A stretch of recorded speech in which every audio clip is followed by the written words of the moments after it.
दिवाळी फराळ रेसिपी प्रकार 1 पाहूयात। तर इथे पहा, जसं मी तुम्हाला सुरुवातीलाच सांगितलं, मी तुम्हाला वजनी प्रमाणासहित वाटीचं प्रमाण सुद्धा सांगणार आहे। तर त्यासाठी इथे मी वजन काटा घेतलाय, त्यासोबतच माझ्याजवळ मेजरिंग कप आहे तो घेतला आहे। तुम्ही मेजरिंग कपच्या ऐवजी घरातील कोणती एखादी वाटी सेट करून घेऊ शकता। आता सर्वात आधी आपण या ठिकाणी रवा मोजून घेऊयात। त्यासाठी इथे मी वजन काटा सेट करून घेते, याच्यावरती बाउल ठेवायचा आणि आता मी तुम्हाला वजनी प्रमाणासहित मेजरिंग कपने किती कप या ठिकाणी मी रवा घेतेय ते सुद्धा दाखवते। तर इथे पहा, या मेजरिंग कपने आता मी रवा मोजून घेणार आहे। हा मेजरिंग कप 200 ml चा आहे। तर इथे पहा, इथे हा 1 कप रवा घेतलाय। रवा बारीक वापरायचा आहे, मोठा रवा या ठिकाणी वापरायचा नाही। तुमच्याजवळ जर मोठा रवा असेल तर 1 ते 2 वेळा मिक्सरला फिरवून घ्या आणि त्यानंतर वापरा, पण शक्यतो मोठा रवा वापरू नका, नाहीतर मग पाकाचं प्रमाण गडबड होऊ शकतं आणि तुमचे लाडू बिघडू शकतात।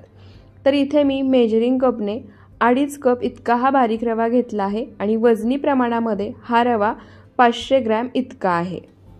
तर इथे पहा, मी बरोबर अर्धा किलो रवा घेतलाय। मेजरिंग कपने म्हणाल तर 2.5 कप इतका हा रवा आहे आणि सर्व साहित्याचं प्रमाण कपाने घेतलेलं ते आणि वजनी प्रमाणामध्ये डिस्क्रिप्शन बॉक्समध्ये मी दिला आहे, तिथे सुद्धा तुम्ही पाहू शकता। आता हा रवा बाजूला ठेवूयात आणि आपण साखर मोजून घेऊयात। तर साखर मोजून घेण्यासाठी सुद्धा वजन काटा मी सेट करून घेतला आहे, त्यावरती बाउल ठेवलाय। आता साखर मोजण्यासाठी सुद्धा मी त्याच मेजरिंग कपचा वापर करणार आहे। तर इथे मी ज्या कपाने रवा मोजून घेतलाय त्याच कपाने इथे पहा 1 कप आणि त्याच कपनी आणखी अर्धा कप अशी 1.5 कप साखर घेतली आहे। वजनी प्रमाणामध्ये म्हणाल तर 300 ग्रॅम इतकी ही साखर आहे। तर इथे साखरेचं प्रमाण सुद्धा मी तुम्हाला पुन्हा सांगते, 1.5 कप साखर जर तुम्ही कपाने मोजून घेतली वजनी प्रमाणामध्ये 300 ग्रॅम। तर इथे आता साखर आणि रवा आपण मोजून घेतलाय। आता तूप सुद्धा मोजून घेऊयात आणि पाक तयार करण्यासाठी लागणारं पाण्याचं प्रमाण हे सुद्धा तुम्हाला मी ml मध्ये म्हणजे वजनी प्रमाणामध्ये आणि कपाच्या प्रमाणामध्ये किती लागते ते सुद्धा पुढे सांगेनच। आता आपण तूप मोजून घेऊया। तर त्यासाठी इथे मी ज्या कपाने साखर आणि रवा मोजून घेतला आहे त्याच कपाने पाऊण कप म्हणजे एका कपाला थोडंसं कमी इतकं हे तूप घेतलं आहे। तूप वितळवूनच घ्यायचं, घट्टसर तूप या ठिकाणी वापरायचं नाही, नाहीतर मग तुपाचं प्रमाण जास्त होऊ शकतं। आता या ठिकाणी आणखी एक तुम्हाला सांगते, जर तुम्हाला तूप जास्त प्रमाणामध्ये आवडत असेल तर पूर्ण 1 कप तुपाचा वापर तुम्ही या ठिकाणी केला तरी सुद्धा चालेल। पण जर हे लाडू तुम्ही ऑर्डरसाठी बनवत असाल तर पाऊण कप तूप एकदम परफेक्ट प्रमाण आहे आणि वजनी प्रमाणामध्ये म्हणाल तर 150 ml तूप या ठिकाणी घ्यायचं आहे। तर इथे पहा, सर्व साहित्य आपण वजनी आणि कपाच्या प्रमाणामध्ये मोजून घेतलं आहे। आता इथे फक्त पाकासाठी लागणारं पाण्याचं प्रमाण किती घ्यायचं आहे हेच फक्त राहिलं आहे। तर ते प्रमाण मी तुम्हाला पाक करताना पुढे सांगेन, म्हणजे तुम्हाला समजेल सुद्धा की पाक करताना पाण्याचं प्रमाण कसं आणि किती घ्यावं, म्हणजे पाक कमी वेळात अगदी परफेक्ट तयार होईल। कारण पाण्याचं प्रमाण जरी जास्त पडलं ना तरी सुद्धा पाक बनायला वेळ लागतो आणि कधी कधी पाक बिघडू शकतो किंवा लाडू सुद्धा लवकर खराब होतात। तर आता सर्वात आधी आपण रवा भाजून घेऊयात। रवा भाजून घेण्यासाठी लक्षात ठेवा, जाड बुडाचीच कढई वापरायची, म्हणजे रवा छान खरपूस असा भाजला जातो आणि खाली लागून करपत सुद्धा नाही। तर इथे कढई गरम झाली आहे, आता यामध्ये तूप घालायचं। तर इथे सुरुवातीला मी जेवढं तूप घेतले त्यातलं अर्ध्यापेक्षा थोडंसं जास्त तूप मी यामध्ये घालणार आहे। राहिलेलं तूप आपण नंतर पुढे वापरणार आहोत। तूप घातलं की आता हे तूप आपल्याला हलकंसं गरम होऊ द्यायचंय। तूप गरम होईपर्यंत गॅसचा फ्लेम मीडियम करायचा। तूप गरम झालं की आता गॅसचा फ्लेम पूर्णपणे लो करायचा आणि यामध्ये घेतलेला सर्व रवा घालायचा। आता माझ्याजवळ मी घेतलेली कढई मोठी आहे, त्यामुळे मी एकाच वेळी हा पूर्ण अर्धा किलो रवा भाजून घेणार आहे। तुम्ही घेतलेली कढई जर लहान आकाराची असेल तर 2 टप्प्यामध्ये हा रवा भाजून घ्यायचा, म्हणजे सुरुवातीला अर्धा भाजायचा, नंतर राहिलेला अर्धा भाजून घ्यायचा।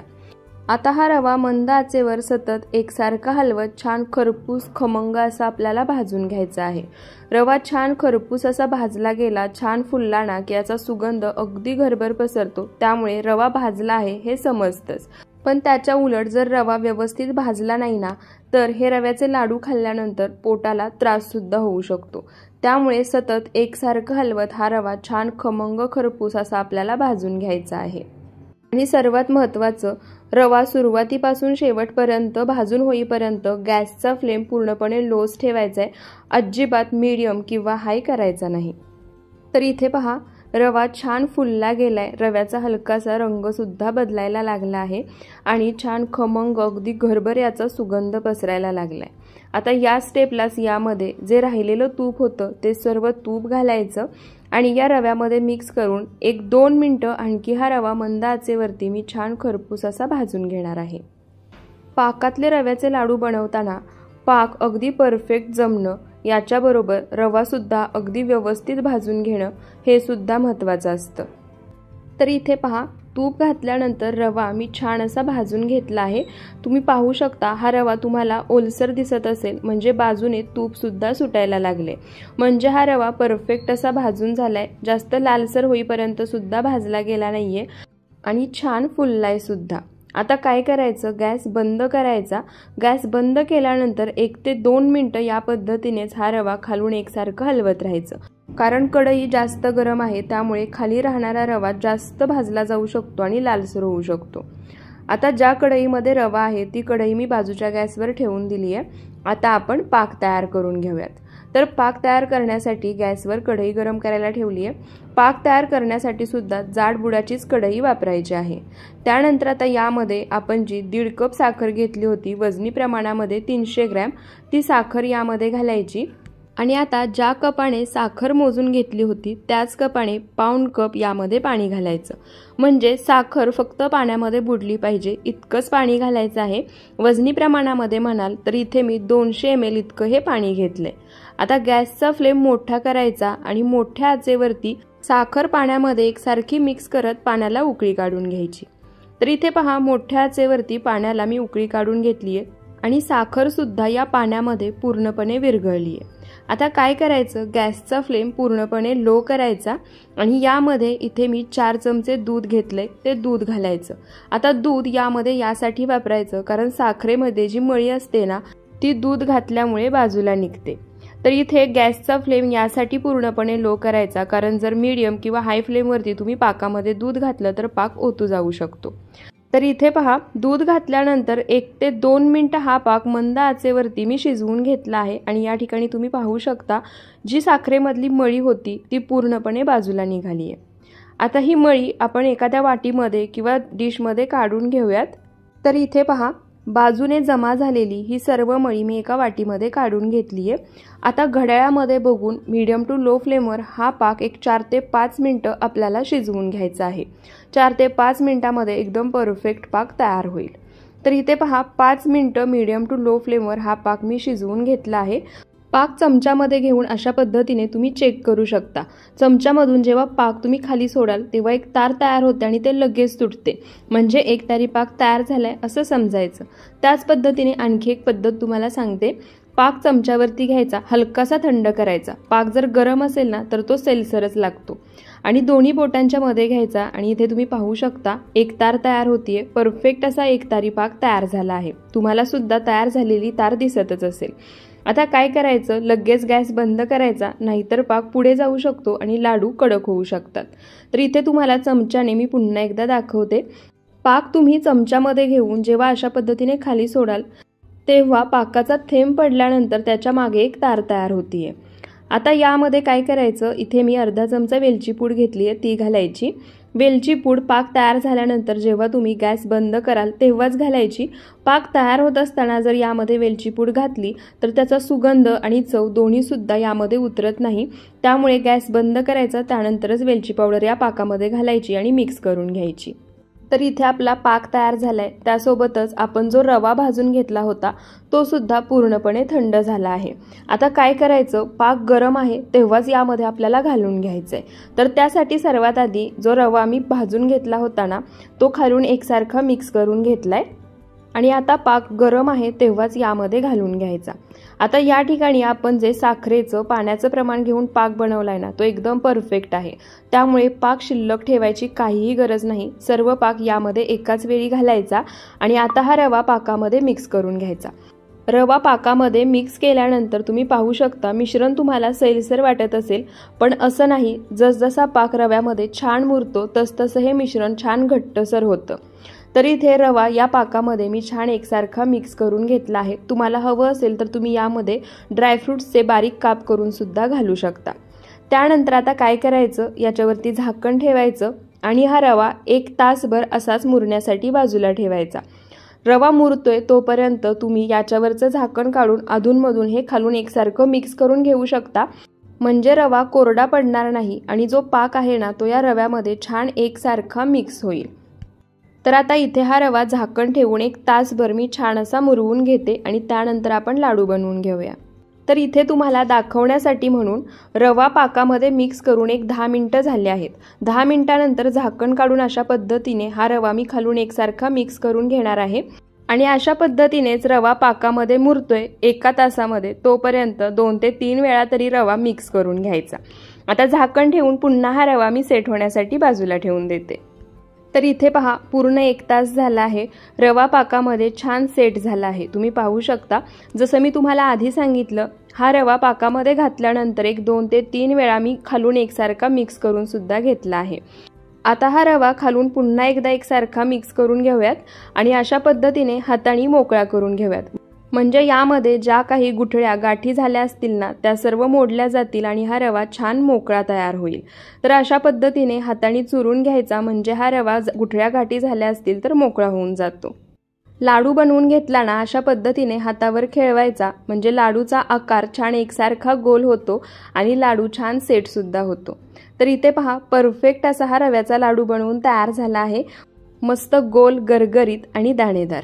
आता याच पद्धतीने राहिलेले लाडू सुद्धा आपण बनवून घेऊयात. आणखी एक लाडू मी तुम्हाला याच पद्धतीने बनवून दाखवते. त्यासाठी जसं मी तुम्हाला आधी सांगितलं, तुम्हाला जेवढ्या आकाराचे लाडू बनवायचे आहेत तेवढं मिश्रण हातावरती घ्यायचं, लाडू वळवून घ्यायचा, वरून बेदाणे लावायचे आणि पुन्हा हा लाडू एकदा वळवून घ्यायचा आणि हातावरती खेळवायचा. परफेक्ट असा लाडू काही मिनिटांमध्येच बनवून तयार होतो.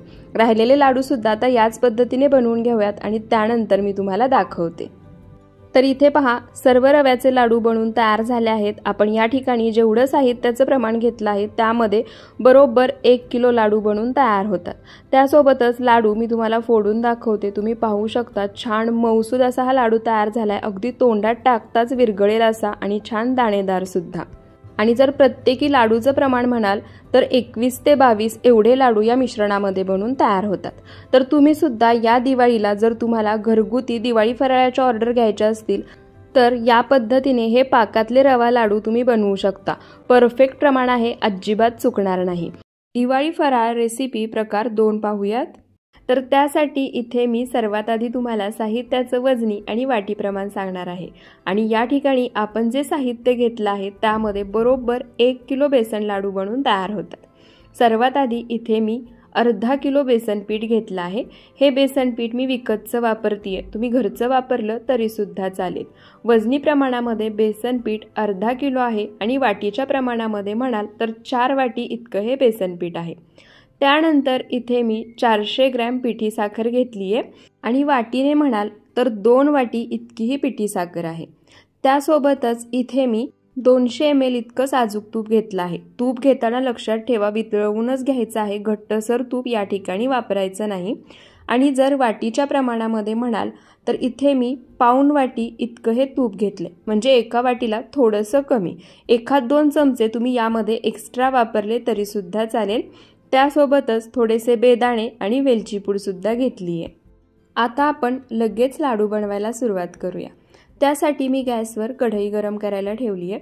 कढई घेताना जाड बुडाचीच घ्यायची, म्हणजे बेसन पीठ अगदी खमंग खरपूस भाजता येतं आणि त्यासोबतच खाली लागून ते करपत नाही.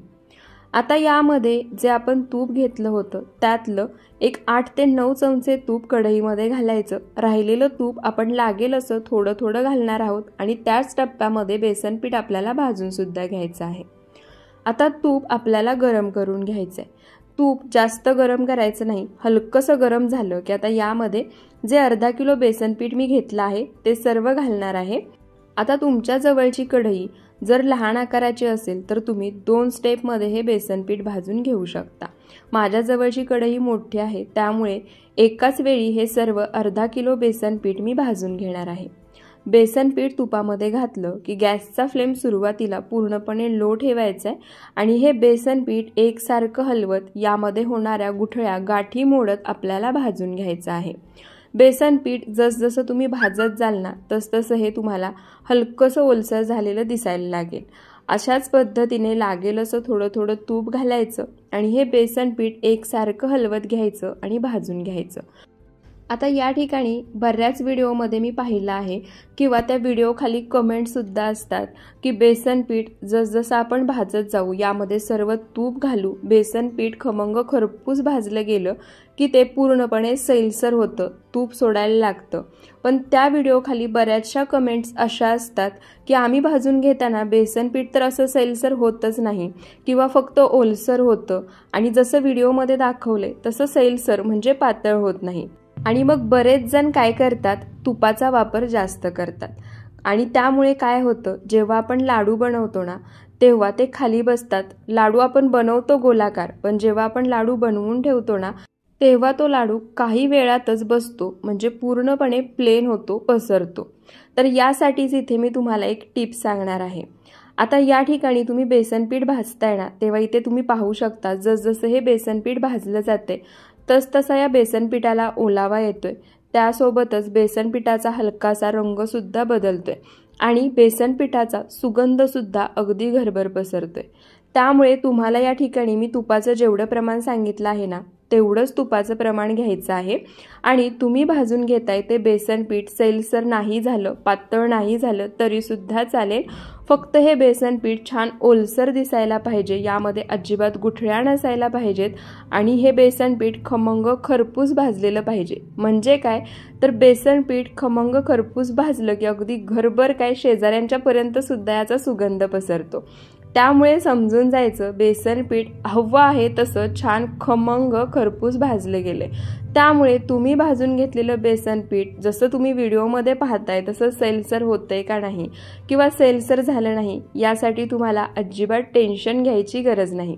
जसं मी व्हिडिओमध्ये सांगितलं आहे आणि दाखवलं आहे अगदी त्याच पद्धतीने हे बेसन पीठ तुम्हाला भाजून घ्यायचं आहे। फक्त तुम्हाला जर वाटलंच तर 1-2 चमचा जसं मी सुरुवातीला सांगितलं तुम्ही तुपाचं प्रमाण वापरू शकता। तर इथे पहा घेतलेलं सर्व तूप लागेल असं थोडं थोडं मी यामध्ये घातलं आणि हे बेसन पीठ छान खमंग खरपूस रंग बदलेपर्यंत मी भाजून घेतलं आहे। बेसन पिठाची या ठिकाणी तुम्ही कन्सिस्टन्सी आणि बेसन पिठाचं टेक्स्चर दोन्ही सुद्धा पाहू शकता। आता या ठिकाणी मला जसं हवं आहे लाडू बनवण्यासाठी जसं हे बेसन पीठ भाजलं गेलं पाहिजे ना तसंच परफेक्ट भाजलं गेलंय। आता काय करायचं, इथे मी 4 ते 5 चमचे पाणी घेतलं आहे। आता या पाण्याचा शिपका या बेसन पिठावरती मारायचा आणि पुन्हा हे बेसन पीठ 1-2 मिनिटं छान असं भाजून घ्यायचं। बेसन पिठावरती अशा पद्धतीने पाण्याचा किंवा दुधाचा शिपका मारला की बेसन पीठ छान रवाळ होतं आणि लाडू सुद्धा छान दाणेदार होतात आणि विशेष म्हणजे खाताना जिभेवर रेलत नाहीत आणि टाळूला अजिबात चिटकत नाहीत। तर इथे 1 ते 2 वेळा मी पाण्याचा शिपका मारून घेणार आहे आणि पाण्याचा शिपका मारल्यानंतर पुन्हा 1-2 मिनिटं हे बेसन पीठ मी असंच भाजून घेणार आहे। तर इथे पहा 2 वेळा पाण्याचा शिपका मारल्यानंतर हे बेसन पीठ पुन्हा 1-2 ते 3 मिनिटं मी छान असं भाजून घेतलं आहे। बेसन पिठाचं तुम्ही टेक्स्चर पाहू शकता, छान दाणेदार असं हे बेसन पीठ आपलं भाजून तयार झालं आहे। बेसन पिठाचा रंग सुद्धा बदललाय। आता गॅस बंद करायचा आणि कढई आपण खाली उतरवून घेऊया। हे बेसन पीठ भाजण्यासाठी सुरुवातीपासून पूर्ण बेसन पीठ भाजून होईपर्यंत मला 13 ते 14 मिनिटं लागली आणि पूर्ण बेसन पीठ मी मंद आचेवरतीच भाजून घेतलं आहे। आता ही कढई गरम आहे त्यामुळे बेसन पीठ 1-2 मिनिटं मी असंच परतून घेते। 2 मिनिटं परतून घेतल्यानंतर आता हे कोमट होण्यासाठी कढईमध्ये मी असंच ठेवून देणार आहे। पूर्णपणे थंड करायचं नाही, नाहीतर मग यामध्ये पिठी साखर व्यवस्थित मिक्स होणार नाही। तर इथे पहा 10 मिनिटं हे बेसन पीठ मी छान असं थंड करून घेतलं आहे, म्हणजे कोमट करून घेतलं आहे आणि हे मी फॅन खाली अजिबात ठेवलं नव्हतं, हे असंच मी कोमट होऊ दिलं आहे। हात लावल्यानंतर हाताला सहन होते इतपत हे आपल्याला थंड करून घ्यायचं आहे। त्यानंतर आता काय करायचं, आपण जी पिठी साखर घेतली आहे ती पिठी साखर एकदम यामध्ये घालायची नाही, तर लागेल अशी थोडी थोडी घालायची आणि या बेसन पिठाच्या मिश्रणामध्ये आपल्याला एकसारखी मिक्स करून घ्यायची आहे। आता या ठिकाणी आपण जे पिठी साखरेचं प्रमाण घेतलं आहे ना ते एकदम परफेक्ट आहे। यामध्ये हे बेसन लाडू परफेक्ट असे गोड होतात, पण तुम्ही तुमच्या आवडीनुसार या ठिकाणी पिठी साखरेचं प्रमाण कमी जास्त केलं तरी सुद्धा चालेल। त्यासोबतच पिठी साखर बेसन पिठामध्ये मिक्स करून घेत असताना या पिठी साखरेमध्ये जर कुठे गुठळ्या झाल्या असतील ना तर त्या सुद्धा मोडून घ्यायच्या आणि मिक्स करून घ्यायचं। तर इथे पहा, सुरुवातीला 2 ते 3 मिनिटं ही पिठी साखर मी चमच्यानेच बेसन पिठामध्ये मिक्स करून घेतली आहे। आता हे बेसन पीठ बऱ्यापैकी कोमट झालं आहे, म्हणजे हात लावल्यानंतर हाताला चटका बसत नाहीये। त्यामुळे आता पिठी साखर मी हातानेच या बेसन पिठामध्ये मिक्स करून घेणार आहे। पण त्याआधी यामध्ये मी वेलची पावडर घालणार आहे, म्हणजे ही वेलची पूड सुद्धा यामध्ये छान एकसारखी मिक्स होईल। तर आता इथे पहा, यामध्ये झालेल्या पिठी साखरेच्या किंवा बेसन पिठाच्या ज्या गुठळ्या आहेत ना त्या हाताने मोडून घेत ही पिठी साखर मी या बेसन पिठामध्ये मिक्स करते आहे। छान एकजीव असं हे मिश्रण आपलं तयार झालं पाहिजे। तर इथे पहा, सर्व पिठी साखर बेसन पिठामध्ये मी छान एकसारखी मिक्स करून घेतली आहे। तुम्ही आता या बेसन पिठाची कन्सिस्टन्सी आणि टेक्स्चर पाहू शकता, किती सुंदर दिसतंय ना। त्यासोबतच याला रंग सुद्धा तुम्ही पाहू शकता, काय मस्त आलाय। आणि त्यानंतर हे बेसन पीठ हातामध्ये घेतल्यानंतर हलक्या हाताने जरी मूठ वळली ना तरी छान मूठ वळली जाते, गोळा तयार होतोय। आता आपण लगेच याचे लाडू बनवून घेऊया। त्यासाठी तुम्हाला जेवढ्या आकाराचे लाडू बनवायचे आहेत ना तेवढं मिश्रण हातावरती घ्यायचं। अगदी अलगद हाताने हे मिश्रण दाबून घेतलं ना तरी छान गोळा तयार होतोय। थोडासा गोळा तयार झाला की जे आपण बेदाणे घेतले आहेत ते या लाडूला लावायचे आणि छान असा लाडू आपल्याला वळून घ्यायचा आहे। तर इथे पहा, काही सेकंदामध्येच गोल गरगरीत असा हा बेसन लाडू बनवून तयार झाला आहे। आता हा बेसन लाडू छान गोलाकार व्हावा यासाठी अशा पद्धतीने लाडू हातावरती फिरवायचा, म्हणजे खेळवायचा, म्हणजे लाडूला छान गोल आकार येतो। तर इथे पहा, परफेक्ट असा गोल गरगरीत हा बेसन लाडू तयार झालाय। दिसतानाच किती सुंदर दिसतोय ना। आणि या ठिकाणी हा बेसन लाडू बनवण्यासाठी मी ज्या काही टिप्स आणि ट्रिक्स सांगितल्या आहेत त्या फॉलो करून जर तुम्ही हे बेसन लाडू बनवले ना तर अगदी परफेक्टच जमणार, पहिल्यांदा बनवत असाल ना तरी सुद्धा। आता याच पद्धतीने मी आणखी एक बेसन लाडू तुम्हाला बनवून दाखवते। तर त्यासाठी इथे मी तेवढंच पीठ हातामध्ये घेतलं आहे आणि थोडासा लाडू वळून घ्यायचा, त्यानंतर बेदाणे लावायचे आणि पुन्हा हा लाडू 2 ते 3 सेकंदामध्ये छान असा वळून तयार होतो। तर सुरुवातीपासून अगदी हे लाडू बनवून तयार होईपर्यंत तुम्ही एकटे जरी हे लाडू बनवत असाल ना तरी 1 तासाभरामध्ये 1 किलो बेसन लाडू बनवून तयार होतात। आता राहिलेले बेसन लाडू सुद्धा आपण याच पद्धतीने बनवून घेऊयात आणि त्यानंतर तुम्हाला दाखवते। तर इथे पहा, सर्व बेसन लाडू मी बनवून घेतले आहेत। बरोबर 1 किलो हे बेसन लाडू बनवून तयार होतात। तुम्हाला जर ऑर्डर घ्यायचे असतील तरी सुद्धा तुम्ही या पद्धतीने हे बेसन लाडू बनवू शकता आणि ऑर्डर घेऊ शकता। आणि इथे मी तुम्हाला बेसन लाडू फोडून सुद्धा दाखवला आहे। एकदम मस्त दाणेदार पेढ्यासारखा मऊसूद हा बेसन लाडू बनवून तयार झाला आहे। परफेक्ट पीठ भाजलं गेलं आहे, त्यामुळे या बेसन लाडूचा सुगंध सुद्धा खूप छान येतोय। तर तुम्ही सुद्धा या दिवाळीला माझ्या या खास पद्धतीने गोल गरगरीत दाणेदार पेढ्यासारखे मऊसूद, जिभेवर ठेवताच विरघळणारे आणि टाळूला न चिटकणारे बेसन लाडू नक्की बनवून पहा। दिवाळी फराळ रेसिपी प्रकार 3 पाहूयात। तर इथे सर्वात आधी तुम्ही पाहू शकता, साहित्य मोजून घेण्यासाठी मी मेजरिंग कप घेतलाय। त्यासोबतच आपल्या किचनमध्ये रेग्युलर आपण आमटीसाठी जी वाटी वापरतो ना ती घेतली आहे। आता या ठिकाणी तुम्हाला जर हवं असेल तर वाटीने सुद्धा साहित्य मोजून घेऊ शकता किंवा अशा पद्धतीने मेजरिंग कप वापरू शकता। मी या ठिकाणी साहित्य मोजून घेण्यासाठी या मेजरिंग कपचा वापर करते आणि त्यासोबतच तुम्हाला इथे वजनी प्रमाण सुद्धा दाखवणार आहे। तर सर्वात आधी आपण मैदा वजनी प्रमाणासोबतच कपाच्या प्रमाणामध्ये मोजून घेणार आहोत। त्यासाठी वजन काट्यावरती वजन सेट करून घेतले, त्यावरती बाउल ठेवलाय आणि यामध्ये आता कपाने मोजून आपल्याला अर्धा किलो मैदा घ्यायचा आहे। तर मैदा या मेजरिंग कपमध्ये भरताना मी हाताने दाबून अजिबात भरला नव्हता, तर वरचेवर हा मैदा मी भरून घेतला आहे। आणि इथे तुम्ही पाहू शकता 500 ग्रॅम मैदा म्हणजे अर्धा किलो मैदा वजनी प्रमाणामध्ये बरोबर भरला आहे। आणि कपाच्या प्रमाणामध्ये म्हणाल तर मेजरिंग कपने 3.5 कप इतका हा मैदा आहे आणि जर वाटीने मोजून घ्याल तर 4 वाटी इतका हा मैदा बरोबर बसतो। आता हा मैदा आपण मोजून घेतलाय, आता साखर मोजून घेऊयात। तर त्यासाठी पुन्हा मी वजन काटा सेट करून घेतलाय, त्यावरती बाउल ठेवलाय आणि आता ज्या कपाने मोजून मैदा घेतला होता त्याच कपाने मोजून पाऊण कप म्हणजे एका कपाला थोडीशी कमी इतकी साखर घेतली आहे। वजनी प्रमाणामध्ये साखर आपल्याला 200 ग्रॅम इतकी घ्यायची आहे। अर्ध्या किलो मैद्यासाठी 200 ग्रॅम साखर परफेक्ट प्रमाण आहे, अजिबात कमी किंवा जास्त होत नाही। आता आपण तूप मोजून घेऊयात। तर ज्या कपाने मोजून मैदा आणि साखर घेतली होती ना त्याच कपाने मोजून इथे मी पाऊण कप म्हणजे एका कपाला थोडंसं कमी इतकं हे तूप घेतलं आहे। वजनी प्रमाणामध्ये म्हणाल तर तूप आपल्याला 160 ml इतकं घ्यायचं आहे। साहित्याचं प्रमाण मी तुम्हाला पुन्हा सांगते। या कपाने मोजून मी 3.5 कप मैदा घेतला आहे, पाऊण कप साखर आणि पाऊण कप इथे तूप घेतलं आहे।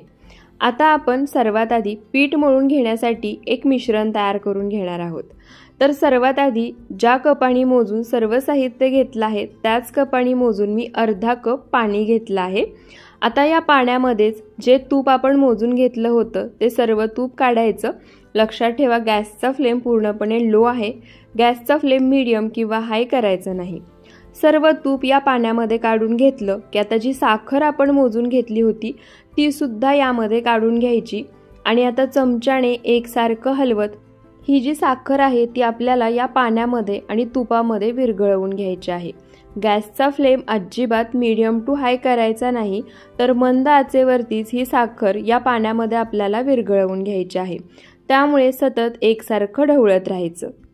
तर इथे पहा सर्व साखर या तूप आणि पाण्याच्या मिश्रणामध्ये मी विरघळवून घेतली आहे। आता काय करायचं, गॅस लगेच बंद करायचा आणि आता साखर विरघळवून घेतलेलं हे जे पाणी आहे ते आपल्याला कोमट करून घ्यायचं आहे। पाणी जास्त गरम असताना अजिबात वापरायचं नाही। आपण यामध्ये तूप गरम करून घालणार नाहीये किंवा तुपाचं मोहन घालणार नाहीये, तरी सुद्धा ही शंकरपाळी छान फुलते, असंख्य पदर सुटतात आणि बिस्किटासारखी खुसखुशीत होते। आता हे मिश्रण थंड झालं की यामध्ये याच स्टेपला मी 1 चमचाभर वेलची पावडर घालणार आहे, म्हणजे पीठ आपण जेव्हा मळून घेऊ त्यामध्ये वेलची पावडर एकसारखी मिक्स होईल। वेलची पावडर घातल्यानंतर आता ही पाण्यामध्ये आपण पुन्हा एकदा एकसारखी मिक्स करून घेऊयात आणि आता लगेच आपण शंकरपाळीसाठीचं पीठ मळून घेऊया। तर त्यासाठी इथे मी परात घेतली आहे, अर्धा किलो मैदा वापरतोय, त्यामुळे भांडं घेताना मोठं आणि पसरट घ्या। सर्व मैदा या परातीमध्ये काढून घ्यायचा। हा मैदा मी सुरुवातीला चाळणीने स्वच्छ चाळून घेतला आहे। आता कोणताही गोडाचा पदार्थ बनवताना त्याची जर चव वाढवायची असेल ना तर त्यामध्ये थोडंसं मीठ घालायचं। तर इथे मी सुद्धा चिमूटभर मीठ यामध्ये घातलं आहे। मीठ घातल्यानंतर आता ते मैद्यामध्ये आपण एकसारखं मिक्स करून घेऊया। त्यानंतर जे आपण तूप, साखर आणि पाण्याचं मिश्रण तयार करून घेतलंय ते थोडं थोडं यामध्ये घालायचं आणि छान घट्टसर असं हे पीठ मळून घ्यायचं। जेवढं आपण या ठिकाणी हे पाणी तयार करून घेतलंय ना तेवढ्या पाण्यामध्ये हा मैदा अगदी व्यवस्थित मळून होतो, अजिबात जास्त पाणी लागत नाही किंवा पाण्याचं प्रमाण कमी सुद्धा होत नाही। तर आता लागेल असं थोडं थोडं हे तयार केलेलं पाणी यामध्ये घालूया आणि छान घट्टसर असं हे पीठ मळून गोळा तयार करून घेऊयात। तर इथे पहा लागेल असं थोडं थोडं पाणी घालून छान घट्टसर असं हे पीठ मी मळून घेतलं आहे। जेवढं आपण या ठिकाणी तूप, पाणी आणि साखरेचं मिश्रण तयार केलं होतं ना ते सर्व पाणी मी या ठिकाणी वापरलं आहे। थोडं सुद्धा पाणी शिल्लक राहिलं नाहीये आणि छान मऊसूत घट्टसर असा हा गोळा सुद्धा मळून तयार झाला आहे। मळून घेतलेल्या पिठाची तुम्ही या ठिकाणी कन्सिस्टन्सी सुद्धा पाहू शकता। तर इथे छान असं पीठ मळून झालंय। आता काय करायचं, याच्यावरती झाकण ठेवायचं आणि हे पीठ एक अर्धा तास भिजण्यासाठी बाजूला ठेवायचं। शंकरपाळीचं पीठ जितका वेळ तुम्ही भिजवून घ्याल ना तेवढी शंकरपाळी छान खुसखुशीत तयार होते। तर इथे पहा एक अर्धा तास झाला आहे, पीठ मी छान असं भिजवून घेतलं आहे। तुम्ही पाहू शकता पीठ छान फुललेलं सुद्धा तुम्हाला दिसत असेल। आता पुन्हा एकदा हे पीठ आपण 1 मिनिटभर छान असं मळून घेऊया। पहिल्यापेक्षा या पिठाची कन्सिस्टन्सी घट्टसर झाली आहे, त्यासोबतच पिठाला आतमध्ये तुम्ही पाहू शकता छान जाळी सुद्धा सुटली आहे। आता 1 मिनिटभर हे पीठ मी छान असं मळून घेते। तर इथे पहा 1 मिनिटभर हे पीठ मी छान असं मळून घेतले। आता जेवढ्या गोळ्याची आपल्याला शंकरपाळी बनवून घ्यायची आहे, म्हणजे शंकरपाळीसाठीची पारी लाटून घ्यायची आहे, तेवढं पीठ बाजूला काढायचं। पुन्हा एक अर्धा मिनिटभर छान असं मळून घ्यायचं। त्यानंतर त्याचा जसं मी व्हिडिओमध्ये दाखवते ना त्या पद्धतीने गोळा तयार करून घ्यायचा आणि जे परातीमध्ये राहिलेलं पीठ आहे ते पुन्हा आपल्याला झाकून बाजूला ठेवायचं आहे, म्हणजे पीठ कोरडं पडणार नाही। त्यानंतर इथे मी पोळपाट घेतला आहे। आता जो गोळा आपण तयार करून घेतला आहे ना तो लाटून घ्यायचा। आता या ठिकाणी शंकरपाळीला असंख्य पदर सुटावेत, त्यासाठी शंकरपाळीची पारी लाटून घेताना एक वेगळी आणि सोपी ट्रिक तुम्हाला सांगणार आहे। त्यामुळे या शंकरपाळीला असंख्य पदर सुटतात आणि शंकरपाळी छान दुप्पट तिप्पट फुललेली तयार होते। तर इथे पहा, छान मध्यम आकाराची पारी मी लाटून घेतली आहे। त्यानंतर आता काय करायचं, जसं मी व्हिडिओमध्ये दाखवतेय त्या पद्धतीने पारीच्या ज्या कडा आहेत ना त्या सुरुवातीला आतल्या बाजूला दुमडून घ्यायच्या, त्यानंतर बाजूच्या कडा सुद्धा आतल्या बाजूला दुमडून घ्यायच्या। छान असा या पारीचा चौकोनी आकार तयार होतो। सेम मी व्हिडिओमध्ये दाखवलं ना अगदी त्याच पद्धतीने करून घ्या। त्यानंतर पुन्हा ही पारी आपल्याला लाटून घ्यायची आहे, पण यावेळी पारी लाटताना त्याचा गोल आकार करायचा नाही, तर जशा आकारामध्ये तुम्ही ही पारी दुमडून घेतली आहे ना त्याच आकारामध्ये मध्यम जाडसर अशी लाटून घ्यायची। शंकरपाळी बनवताना शंकरपाळीची पारी जेव्हा आपण लाटून घेतो ना तेव्हा ती पारी 1 सेंटीमीटर जाडीची तरी ठेवायची, म्हणजे शंकरपाळी छान दुप्पट तिप्पट फुलते आणि पदरही सुटतात। तर इथे पहा, 1 सेंटीमीटर जाडीची ही पारी मी लाटून घेतली आहे। आता काय करायचं, याला छान चौकोनी आकार यावा त्यासाठी बाजूच्या ज्या कडा आहेत ना त्या आपल्याला अशा पद्धतीने कट करून घ्यायच्या आहेत। तर इथे मी तुम्हाला दाखवतेय त्या पद्धतीने या कडा तुम्ही कट करून घेऊ शकता। तुम्हाला जर हवं असेल तर तुम्ही कडा कट करून न घेता सुद्धा ही शंकरपाळी बनवू शकता। तर इथे मी या पारीला छान चौकोनी आकार दिला आहे। आता मी तुम्हाला दाखवते सुद्धा ही पारी मी किती जाडसर लाटून घेतली आहे। तर या ठिकाणी कडा कट करून घेतल्यानंतर या पारीची जाडी तुम्ही पाहू शकता। तर ही लाटून घेतलेली पारी मला थोडीशी जाडसर वाटतीये, त्यामुळे 1 ते 2 वेळा लाटणं फिरवून ही पारी मी पुन्हा लाटून घेते आणि त्यानंतर बरोबर 1 सेंटीमीटर जाडीची ही पारी तयार होईल आणि छान चौकोनी आकार सुद्धा येईल। तर इथे पहा, फक्त 1 ते 2 वेळा हलक्या हाताने लाटणं फिरवून ही पारी मी लाटून घेतली आहे आणि आता या पारीची तुम्ही जाडी पाहिलीच असेल। आता आपण शंकरपाळी बनवून घेऊया। तर त्यासाठी जसं मी व्हिडिओमध्ये दाखवतेय अगदी तसंच चौकोनी आकारामध्ये ही शंकरपाळी कट करून बनवून घेणार आहे। तुम्हाला हव्या आहे तेवढ्या आकारामध्ये ही शंकरपाळी कट करून घेऊ शकता। मी या ठिकाणी ही शंकरपाळी चौकोनी आकारामध्येच कट करून घेणार आहे। त्यासोबतच जास्त लहान किंवा जास्त मोठ्या आकारामध्ये सुद्धा कट करायची नाहीये, तर जसं मी व्हिडिओमध्ये दाखवतेय त्या पद्धतीने मध्यम आकारामध्येच ही कट करून घ्यायची। तर इथे तुम्ही पाहू शकता शंकरपाळी मी कट करून घेतली आहे। शेवटची जी कडा होती ती सुद्धा मी कट करून जे पीठ शिल्लक आहे त्यामध्ये घातली आहे, ती मी लाटून घेणार आहे। तर इथे पहा, छान अशी शंकरपाळी तयार झाली आहे। आता या शंकरपाळीची जाडी तुम्ही पाहू शकता आणि जेव्हा आपण शंकरपाळी तळून घेऊ ना तेव्हा तळलेल्या शंकरपाळीची जाडी सुद्धा मी तुम्हाला दाखवते। सोबतच आपण शंकरपाळी लाटताना शंकरपाळीला असंख्य पदर सुटावेत त्यासाठी जी पद्धत वापरली त्यामुळे तुम्ही ही शंकरपाळी पाहू शकता। आत्ताच या शंकरपाळीला छान असे पदर सुटले आहेत। आता राहिलेल्या सर्व पिठाच्या शंकरपाळ्या सुद्धा मी याच पद्धतीने बनवून घेते आणि त्यानंतर शंकरपाळी तळून घेऊयात। तर इथे पहा, राहिलेल्या सर्व पिठाच्या शंकरपाळ्या मी बनवून घेतल्या आहेत। छान एकसारख्या आकाराच्या शंकरपाळ्या तयार झाल्या आहेत। आता आपण शंकरपाळी तळून घेऊया। तर त्यासाठी गॅसवर कढईमध्ये मी आधीच तेल गरम करायला ठेवलं होतं। तेल छान कडकडीत गरम झालं आहे। आता थोडंसं पीठ तेलामध्ये टाकायचं। तुम्ही पाहू शकता पीठ तेलामध्ये टाकल्यानंतर 1 सेकंदभर ते खालीच राहते आणि त्यानंतर वरती येते। एवढ्याच टेम्परेचरचं हे तेल आपल्याला गरम करून घ्यायचं आहे। जर तुम्ही शंकरपाळी तळण्यासाठी तेल छान कडकडीत गरम करून घेतलं तर शंकरपाळी तेलामध्ये सोडल्यानंतर एकतर ती तेलामध्ये विरघळू शकते किंवा लगेच वरून लालसर होऊन आतमध्ये ती तशीच कच्ची राहील आणि शंकरपाळी फुलणार नाही किंवा तिला पदर सुटणार नाहीत। तर इथे आता थोडी थोडी शंकरपाळी तेलामध्ये सोडायची। शंकरपाळी तेलामध्ये सोडताना मी गॅसचा फ्लेम मोठा ठेवलाय। एका वेळी जास्त शंकरपाळी तेलामध्ये सोडायची नाही, एकदम थोडीशीच सोडायची। त्यानंतर 1 मिनिटभर मोठ्या आचेवरती ही शंकरपाळी तेलामध्ये आपल्याला तळून घ्यायची आहे। म्हणजे शंकरपाळी तेलामध्ये तळल्यानंतर जोपर्यंत आपोआप तेलामध्ये वरती येत नाही ना तोपर्यंत शंकरपाळीला अजिबात झारा लावायचा नाही। तर इथे पहा शंकरपाळी आपोआप वरती यायला लागली आहे। आता गॅसचा फ्लेम मीडियम करायचा आणि मीडियम फ्लेमवरती अशा पद्धतीने अलटीपलटी करत आणि जसं मी व्हिडिओमध्ये दाखवते त्या पद्धतीने झारा तेलामध्ये फिरवून घेत ही शंकरपाळी आपल्याला छान सोनेरी रंग येईपर्यंत तळून घ्यायची आहे। जसं मी तुम्हाला दाखवते त्या पद्धतीने झारा तेलामध्ये फिरवत ही शंकरपाळी तळून घेतली ना की शंकरपाळीला सर्व बाजूनी छान रंग येतो आणि सर्व बाजूनी ही शंकरपाळी एकसारखी तळली जाते। त्याचप्रमाणे शंकरपाळीला पदर आणि लेयर्स सुद्धा छान सुटतात। तर इथे पहा शंकरपाळी थोडीशी तळली गेली आहे तेव्हाच तुम्ही या शंकरपाळीला सुटलेले पदर पाहू शकता। एकदम परफेक्ट अशी ही शंकरपाळी तयार होते। आता याच पद्धतीने शंकरपाळीला छान सोनेरी रंग येईपर्यंत आपण तळून घेऊया। तर इथे पहा तेलावरती येणारे बुडबुडे फेस पूर्णपणे कमी झाला आहे आणि शंकरपाळीला छान सोनेरी रंग सुद्धा आला आहे। त्यासोबतच शंकरपाळी तुम्ही पाहू शकता छान दुप्पट तिप्पट फुलली आहे। आता ही तळलेली शंकरपाळी आपण लगेच काढून घेऊयात, कारण तेलामधून जरी शंकरपाळी काढली तरी त्याची कुकिंग प्रोसेस चालू असते आणि त्यामुळे शंकरपाळीचा रंग आणखी डार्क होतो। तर आता ही शंकरपाळी मी काढून घेते आणि राहिलेल्या शंकरपाळ्या सुद्धा आपल्याला अगदी याच पद्धतीने तळून घ्यायच्या आहेत। पण लक्षात ठेवा शंकरपाळीची एक बॅच तळून झाली की 1 मिनिटभर गॅसचा फ्लेम मोठा करायचा, कारण आपण आधी शंकरपाळी तळून घेतली आहे त्यामुळे तेलाचं टेम्परेचर कमी झालेलं असतं आणि मग त्यामुळे शंकरपाळी तेलामध्ये सोडली की त्यामध्ये जास्त तेल शोषलं जाऊ शकतं किंवा शंकरपाळी तेलामध्ये विरघळू शकते।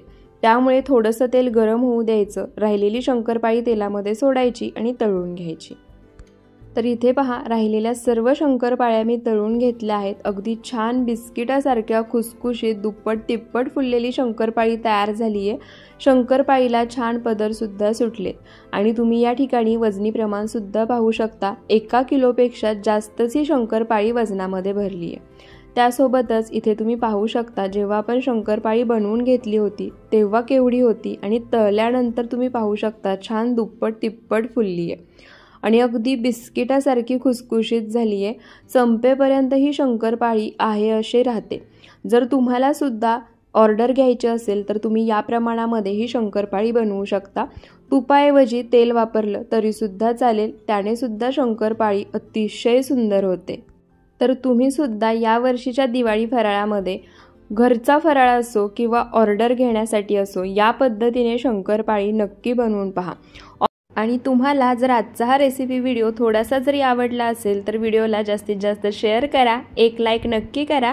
अशाच आणखी दिवाळी फराळाच्या रेसिपीज पाहायच्या असतील तर त्यासुद्धा आपल्या चॅनलवरती आहेत आणि पुढेही येणार आहेत, त्यासाठी चॅनलला सबस्क्राईब करून नक्की ठेवा। पुन्हा भेटूयात अशाच साध्या सोप्या नवनवीन रेसिपी व्हिडिओसोबत। व्हिडिओ शेवटपर्यंत पाहिल्याबद्दल खूप खूप धन्यवाद। दिवाळी फराळ रेसिपी प्रकार 4 पाहूयात। तर इथे पहा वजनी प्रमाण मोजून घेण्यासाठी मी वजन काटा घेतलाय, त्यासोबतच इथे माझ्याजवळ मेजरिंग कप आहे। या ठिकाणी मी वजन काटा आणि मेजरिंग कपने सर्व साहित्य मोजून दाखवणार आहे। मेजरिंग कप नसेल तर अशा पद्धतीने तुम्ही घरातील कोणती एखादी जी आपण रेग्युलर आमटीसाठी वाटी वापरतो ना ती वापरू शकता। आता तुम्हाला या दोन्हीने मी साहित्य मोजून दाखवते म्हणजे तुम्हाला सुद्धा साहित्याचं योग्य प्रमाण समजेल। तर त्यासाठी सर्वात आधी आपण बेसन मोजून घेऊयात। तर त्यासाठी इथे मी वजन काटा सेट करून घेतला आहे, त्यावरती एक बाउल ठेवायचा। आता आपण कपानी बेसन पीठ मोजून घेऊयात, त्यासोबतच तुम्हाला या ठिकाणी वजनी प्रमाण सुद्धा दिसेल। तर या ठिकाणी मेजरिंग कपने बेसन पीठ मोजून घेताना मी अजिबात हाताने दाबून यामध्ये हे बेसन पीठ भरलं नाहीये, तर अगदी अलवार हे बेसन पीठ कपामध्ये वरचेवर भरून घ्यायचंय। आणि इथे पहा मेजरिंग कपने एकूण 4 कप बेसन पीठ मी मोजून घेतलं आहे। वजनी प्रमाणामध्ये 500 ग्रॅम म्हणजे अर्धा किलो इतकं हे बेसन पीठ घेतलं आहे। अर्धा किलो बेसन पीठामध्ये आणि राहिलेल्या साहित्यामध्ये 1 किलोपेक्षा जास्तच हे शेवेचे लाडू बनून तयार होतात आणि आमच्याकडे याला कळ्याचे लाडू सुद्धा म्हणतात। तुमच्याकडे काय म्हटलं जातं ते सुद्धा मला नक्की सांगा। आता आपण साखर मोजून घेऊया। तर या ठिकाणी जेवढा आपण बेसन पीठ घेतलं आहे त्याच प्रमाणामध्ये इथे साखर सुद्धा घ्यायची आहे। तर इथे मी वजनी प्रमाणामध्ये बेसन पीठ अर्धा किलो घेतलं होतं, साखर सुद्धा आपल्याला अर्धा किलोच घ्यायची आहे। मेजरिंग कपने ही साखर 2 कप इतकी भरते। म्हणजे इथे प्रमाण पुन्हा लक्षात ठेवा, जर वाटीने किंवा मेजरिंग कपने साहित्य मोजून घेतलं तर 4 कप या ठिकाणी बेसन पीठ आणि 2 कप साखर घ्यायची आहे। वजनी प्रमाणामध्ये जर हे साहित्य मोजून घेतलं तर अर्धा किलो बेसन पिठासाठी अर्धा किलो साखर। आता पाक बनवण्यासाठी पाण्याचं प्रमाण आणि बेसन पिठाचं मिश्रण बनवण्यासाठी लागणारं पाण्याचं प्रमाण ते मी तुम्हाला पुढे सांगेन। तर इथे आपलं वजनी प्रमाणामध्ये साहित्य मोजून झाले। आता पुढची तयारी करूया। तर त्यासाठी इथे मी एक मिक्सिंग बाउल घेतला आहे। आता यामध्ये सर्व बेसन पीठ आपल्याला काढून घ्यायचं आहे। तर बेसन पीठ मोजून घेण्याआधीच मी स्वच्छ चाळून घेतलं होतं। तुम्ही सुद्धा जर बेसन पीठ आधी चाळून घेतलं नसेल ना तर या स्टेपला नक्की चाळून घ्या, म्हणजे काय होतं बेसन पिठामध्ये गुठळ्या राहत नाहीत आणि बेसन पीठ व्यवस्थित एकसारखं मिक्स होतं। त्यानंतर यामध्ये पाव चमचा मीठ घालायचं। कोणताही गोडाचा पदार्थ बनवताना त्यामध्ये थोडंसं मीठ घातलं ना की त्या गोडाच्या पदार्थाची चव छान दुपटीने वाढते। मीठ घातल्यानंतर आता हे मीठ बेसन पिठामध्ये एकसारखं आपल्याला मिक्स करून घ्यायचंय। बेसन पिठामध्ये मीठ एकसारखं मिक्स करून घेतलं की आता आपल्याला हे बॅटर तयार करून घ्यायचंय। तर त्यासाठी इथे मी तुम्हाला पाण्याचं प्रमाण सांगते। 4 कप आपण बेसन पीठ घेतलं होतं, त्यासाठी सुरुवातीला इथे मी 1 कप पाणी घेतलं आहे आणि अजून पुढे किती पाणी लागेल ते सुद्धा मी तुम्हाला पुढे सांगेनच। तर इथे आता लागेल असं थोडं थोडं पाणी घालायचं आणि बेसन पीठ यामध्ये एकसारखं मिक्स करून घ्यायचं।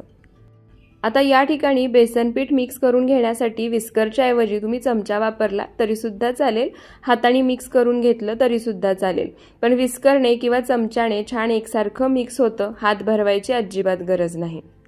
तर इथे पहा, सुरुवातीला मी 1 कप पाणी घेतलं होतं, त्या 1 कप पाण्यामध्ये एवढं बेसन पीठ भिजवून झालं आहे।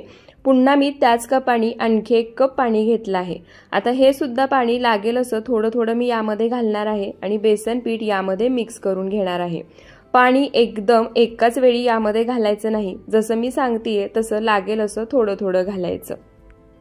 तर इथे पहा, लागेल असं थोडं थोडं पाणी घालून मी छान असं बॅटर तयार करून घेतलं आहे।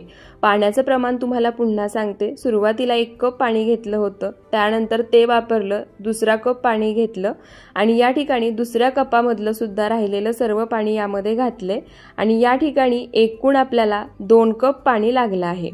त्यासोबतच पिठाची तुम्ही या ठिकाणी कन्सिस्टन्सी पाहू शकता। आपण शेव बनवण्यासाठी ज्या प्रमाणामध्ये बेसन पिठाचं मिश्रण म्हणजे बॅटर तयार करतो ना त्यापेक्षा थोडंसं सैलसरच हे मिश्रण आपल्याला तयार करून घ्यायचं आहे। तुम्ही या ठिकाणी पुन्हा एकदा या मिश्रणाची कन्सिस्टन्सी पाहू शकता। त्यासोबतच इथे मी या कपाने मोजून 4 कप बेसन पीठ घेतलं होतं, त्याच कपाने मोजून हे बेसन पीठ भिजवण्यासाठी 2 कप पाण्याचा वापर झाला आहे। त्यापेक्षा जास्त पाणी वापरू नका, लागलंच तर 1-2 चमचा पाणी या ठिकाणी एक्स्ट्रा लागू शकतं, त्यापेक्षा नाही। तर आता या ठिकाणी आपलं बॅटर तयार झालं आहे। मी गॅसवर कढईमध्ये तेल सुद्धा गरम करायला ठेवलं आहे। आता इथे माझ्याजवळ ना जो सोऱ्या आहे शेव पाडण्यासाठी त्याच्या 3 चकत्या आहेत। एक पूर्ण लहान आकाराची आहे, एक मध्यम आकाराची आणि एक त्यापेक्षा मोठ्या। तर या ठिकाणी मी मध्यम आकाराची जी चकती आहे ती घेणार आहे आणि त्याने ही शेव पाडून घेणार आहे। आता चकती सोऱ्यामध्ये लावताना सुद्धा जी खरबडीत बाजू असते ना ती बाहेरच्या बाजूला करायची आणि जी प्लेन बाजू असते ती आतल्या बाजूला करायची आणि ही चकती शेवग्याला लावून घ्यायची। तर इथे मी शेवेची चकती शेवग्याला लावून घेतलीये। त्यासोबतच आता याला तेलाने ग्रीस करायची, म्हणजे आतल्या बाजूनी तेल लावायची काहीही गरज नाही। मिश्रण अगदी सहज या शेवग्यामधून म्हणजे सोऱ्यामधून बाहेर पडतं। आता जे मिश्रण आपण तयार करून घेतलं आहे शेव बनवण्यासाठी ते आपण या सोऱ्यामध्ये भरून घेऊयात। तर इथे पहा, बसेल एवढं मिश्रण मी या सोऱ्यामध्ये भरून घेतलं आहे। आता हा सोऱ्या आपण बंद करून घेऊयात आणि शेव पाडून घेऊयात। तर इथे पहा, जसं मी तुम्हाला आधीच सांगितलं होतं गॅसवर मी तेल गरम करायला ठेवलं आहे। तेल छान कडकडीत गरम करून घ्यायचं आहे। आधी एक बॅच मी यामध्ये तळून घेतली आहे। गॅसचा फ्लेम मोठाच ठेवायचा आणि शेव यामध्ये पाडून घ्यायची। फक्त 2 राऊंडच शेवचे पाडायचे आहेत, त्यापेक्षा जास्त नाही। शेव तेलामध्ये पाडली की गॅसचा फ्लेम मीडियम करायचा आणि तेलावरती जे बुडबुडे येत आहेत ना ते बुडबुडे येणं बंद होईपर्यंत ही शेव आपल्याला एका बाजूनी तळून घ्यायची आहे। वरती येणारे बुडबुडे बंद झाले की पुन्हा शेव पलटी करायची आणि दुसऱ्या बाजूने सुद्धा सेम याच पद्धतीने म्हणजे तेलावरती येणारे बुडबुडे येणे बंद होईपर्यंत तळून घ्यायची। तर इथे पहा दोन्ही बाजूनी शेव मी तेलावर येणारे बुडबुडे बंद होईपर्यंत तळून घेतली आहे। या ठिकाणी तुम्ही शेवचा रंग पाहू शकता, अजिबात बदलला नाहीये, छान पिवळी अशी ही शेव आहे। अजिबात लालसर रंग येईपर्यंत शेव तळली नाहीये, तरी सुद्धा आतपर्यंत अगदी छान तळली गेली आहे। कशी तळून घ्यायची ते मी तुम्हाला सांगितलंच आहे। आता सेम याच पद्धतीने आणखी एक बॅच मी तुम्हाला तळून दाखवते। त्यासोबतच इथे मी तुम्हाला काही टिप्स सांगते। जर ही शेव तुम्ही जास्त वेळ तळून घेतली, लालसर होईपर्यंत तळली ना, तर ती कडक होते आणि पाक आतपर्यंत व्यवस्थित मुरत नाही, लाडू व्यवस्थित बांधले जात नाहीत आणि खाताना सुद्धा ते कडक लागतात।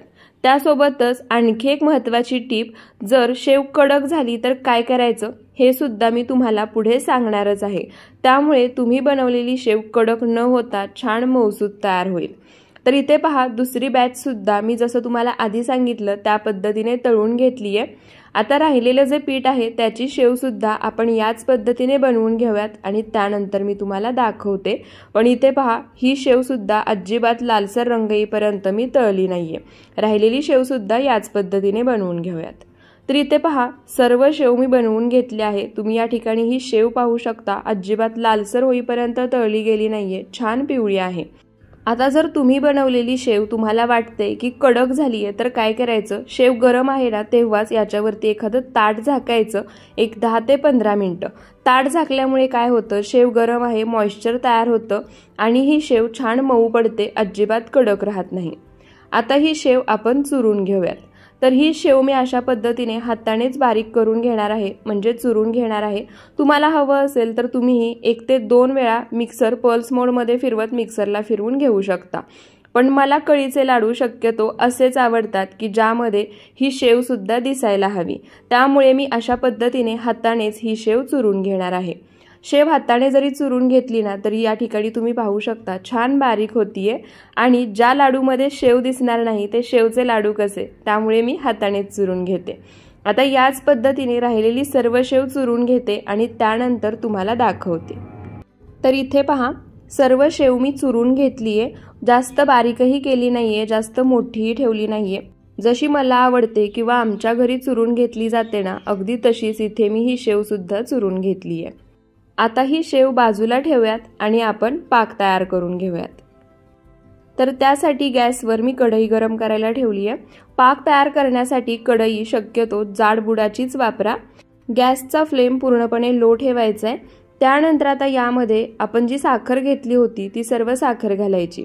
साखरेचं प्रमाण पुन्हा सांगते, वजनी प्रमाणामध्ये साखर अर्धा किलो आहे आणि मेजरिंग कपने ही साखर 2 कप आहे। आता ज्या कपने ही साखर मोजून घेतली होती त्याच कपाने 1 कप इतकं पाणी यामध्ये घालायचं आहे, म्हणजे साखर बुडेल इतकं पाणी या ठिकाणी आपल्याला या साखरेमध्ये घालायचं आहे। तर इथे तुम्ही पाहू शकता 2 कप साखरेसाठी 1 कप पाणी मी घातलं आहे आणि साखर पाण्यामध्ये पूर्णपणे बुडाली आहे, म्हणजे साखरेच्या वर थोडंसं पाणी आले। आता गॅसचा फ्लेम मोठा करायचा आणि मोठ्या आचेवरती चमच्याने एकसारखं हलवत ही साखर पाण्यामध्ये पूर्णपणे विरघळवून घ्यायची आणि पाण्याला उकळी काढून घ्यायची। या ठिकाणी आपल्याला एकतारी पाक बनवून घ्यायचा आहे। तर तो कसा ओळखायचा किंवा पाण्याला उकळी आल्यानंतर पाक किती मिनिटं शिजवून घ्यायचा म्हणजे हवा आहे तसा एकतारी पाक तयार होईल ते सुद्धा मी तुम्हाला सांगतेच। तर इथे पहा मोठ्या आचेवरती साखर पाण्यामध्ये एकसारखी हलवत वितळवून घेतली आहे, पाण्याला सुद्धा उकळी आली आहे। आता यामध्ये साखरेची जी मळी आहे ना ती सुद्धा आपल्याला काढून घ्यायची आहे। जर तुम्ही अशाच पद्धतीने पाक बनवलात ना तर साखरेमध्ये जी मळी असते त्याने सुद्धा लाडू लवकर खराब होऊ शकतात। त्यासाठी काय करायचं, गॅसचा फ्लेम मीडियम करायचा, यामध्ये 3 ते 4 चमचे दूध घालायचं आणि पुन्हा चमच्याने एकसारखं हलवत याला उकळी काढून घ्यायची। जसजसा हा पाक उकळेल तसतशी मळी बाजूने जमा व्हायला लागते। तर इथे पहा साखरेमध्ये जी सर्व मळी होती ना ती बाजूने जमा व्हायला लागली आहे। आता ही मळी आपण काढून घेऊयात, म्हणजे परफेक्ट असा आपल्याला हवा आहे तसा शुद्ध पाक तयार होईल। तर इथे पहा सर्व मळी मी अशा पद्धतीने काढून घेणार आहे आणि साखर पाण्यामध्ये विरघळली, पाण्याला उकळी आली, त्यामध्ये दूध घातलं की 1 मिनिटभरामध्येच ही मळी बाजूला होते, त्यामुळे जास्त वेळ उकळून घ्यायची गरज नाही आणि पाक सुद्धा बिघडणार नाही किंवा पुढे जाणार नाही। तर इथे पहा सर्व मळी मी काढून घेतली आहे। त्यानंतर आता गॅसचा फ्लेम मीडियम टू लो ठेवायचा आणि घड्याळामध्ये बघून फक्त 4 मिनिटं हा पाक आपल्याला मीडियम टू लो फ्लेमवरती उकळून घ्यायचा आहे। सुरुवातीपासून शेवटपर्यंत एक 7 ते 8 मिनिटं पाक उकळला की छान एकतारी पाक तयार होतो। नसेल झाला तर मंद आचेवर आणखी एखाद मिनिट तुम्ही उकळून घेऊ शकता। तर इथे पहा, मळी काढून घेतल्यानंतर एक 2 ते 3 मिनिटं हा पाक मी उकळवून घेतला आहे। अजिबात एकतारी पाक तयार झाला नाहीये, तुम्ही पाहू शकता। तार तयार होतीये, लगेच तुटतीये आणि दिसतही नाहीये।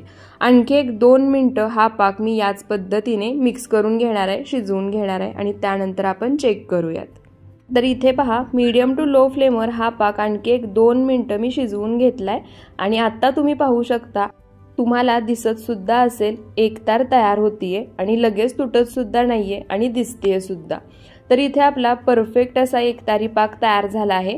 तर या ठिकाणी टायमिंग मी तुम्हाला पुन्हा सांगते। साखर पाण्यामध्ये विरघळून घेतल्यानंतर एक 6 मिनिटं हा एकतारी पाक तयार होण्यासाठी लागली। गॅसचा फ्लेम मीडियम टू लो होता।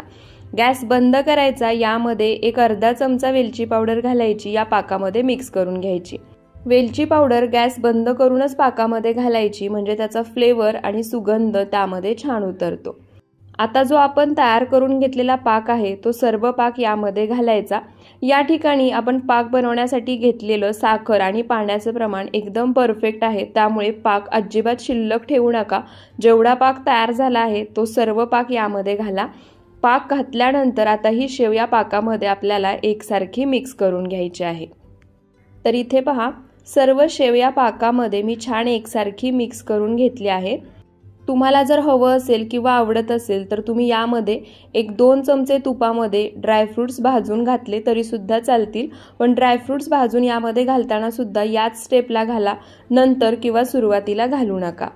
त्यानंतर आता याच्यावरती झाकण ठेवायचं आणि एक 30 ते 40 मिनिटं ही शेव पाकामध्ये छान मुरू द्यायची, म्हणजे पाक सुद्धा शेवेमध्ये छान मुरला जातो आणि लाडू सुद्धा अगदी बरेच दिवस छान टिकतात, अजिबात कडक होत नाहीत। हवं असेल तर झाकण काढून अधूनमधून हे तुम्ही मिक्स करून घेऊ शकता, म्हणजे खालून वर एकदा मिक्स करायचं, म्हणजे ही शेव पाकामध्ये सर्व बाजूनी एकसारखी भिजली जाईल। तर इथे पहा, एक अर्धा तास झाला आहे। मी सुद्धा झाकण काढून एक 2 वेळा ही शेव पाकामध्ये खालून एकसारखी मिक्स करून घेतली आहे आणि या ठिकाणी तुम्ही पाहू शकता, पाक या शेवमध्ये छान एकसारखा मुरला गेला आहे। अजिबात पाक तुम्हाला यामधून वेगळा झालेला दिसत नसेल। आता पुन्हा एकदा हे सर्व मिश्रण आपण एकसारखं मिक्स करून घेऊयात। तर इथे पहा, सर्व मिश्रण मी छान एकसारखं मिक्स करून घेतलं आहे आणि आता आपण लगेच याचे लाडू बनवून घेणार आहोत। तर या ठिकाणी मी यामध्ये ड्रायफ्रुट्स घातले नाहीत, वरून लावण्यासाठी इथे मी मनुके घेतले आहेत। त्याचप्रमाणे लाडू तयार झाल्यानंतर वजनी प्रमाणामध्ये किती भरतात हे सुद्धा मी तुम्हाला दाखवते। तर त्यासाठी तुम्हाला या ठिकाणी जेवढ्या आकाराचे लाडू बनवायचे आहेत तेवढं मिश्रण हातावरती घ्यायचं आणि याचे लाडू वळून घ्यायचे। लाडू वळून झाला म्हणजे बनवून झाला की आता त्यावरती एक मनुका लावायचा आणि पुन्हा एकदा एक अर्धा मिनिटभर हा लाडू वळून घ्यायचा, हातावरती खेळवायचा। परफेक्ट असा शेवेचा लाडू बनवून तयार होतो। आणि या ठिकाणी तुम्ही पाहू शकता, हे लाडू बनवून घेण्यासाठी अजिबात जास्त वेळ लागत नाहीये, अगदी सहज आणि पटकन लाडू बनवून तयार होतो आहे। अगदी तुम्ही एकटे असताना सुद्धा हे लाडू सहज बनवून घेऊ शकता। पाहू शकता, परफेक्ट असा हा लाडू तयार झाला आहे। आता याच पद्धतीने ना मी तुम्हाला आणखी एक लाडू बनवून दाखवते। त्यासाठी जसं मी तुम्हाला आधी सांगितलं, तुम्हाला जेवढ्या आकाराचे लाडू बनवायचे आहेत तेवढं मिश्रण हातावरती घ्यायचं आणि लाडू अगदी हलक्या हाताने वळून घ्यायचा, त्यावरती मनुका लावायचा, पुन्हा लाडू एक अर्धा मिनिटभर वळून घ्यायचा। आता याच पद्धतीने राहिलेले सर्व लाडू मी बनवून घेते।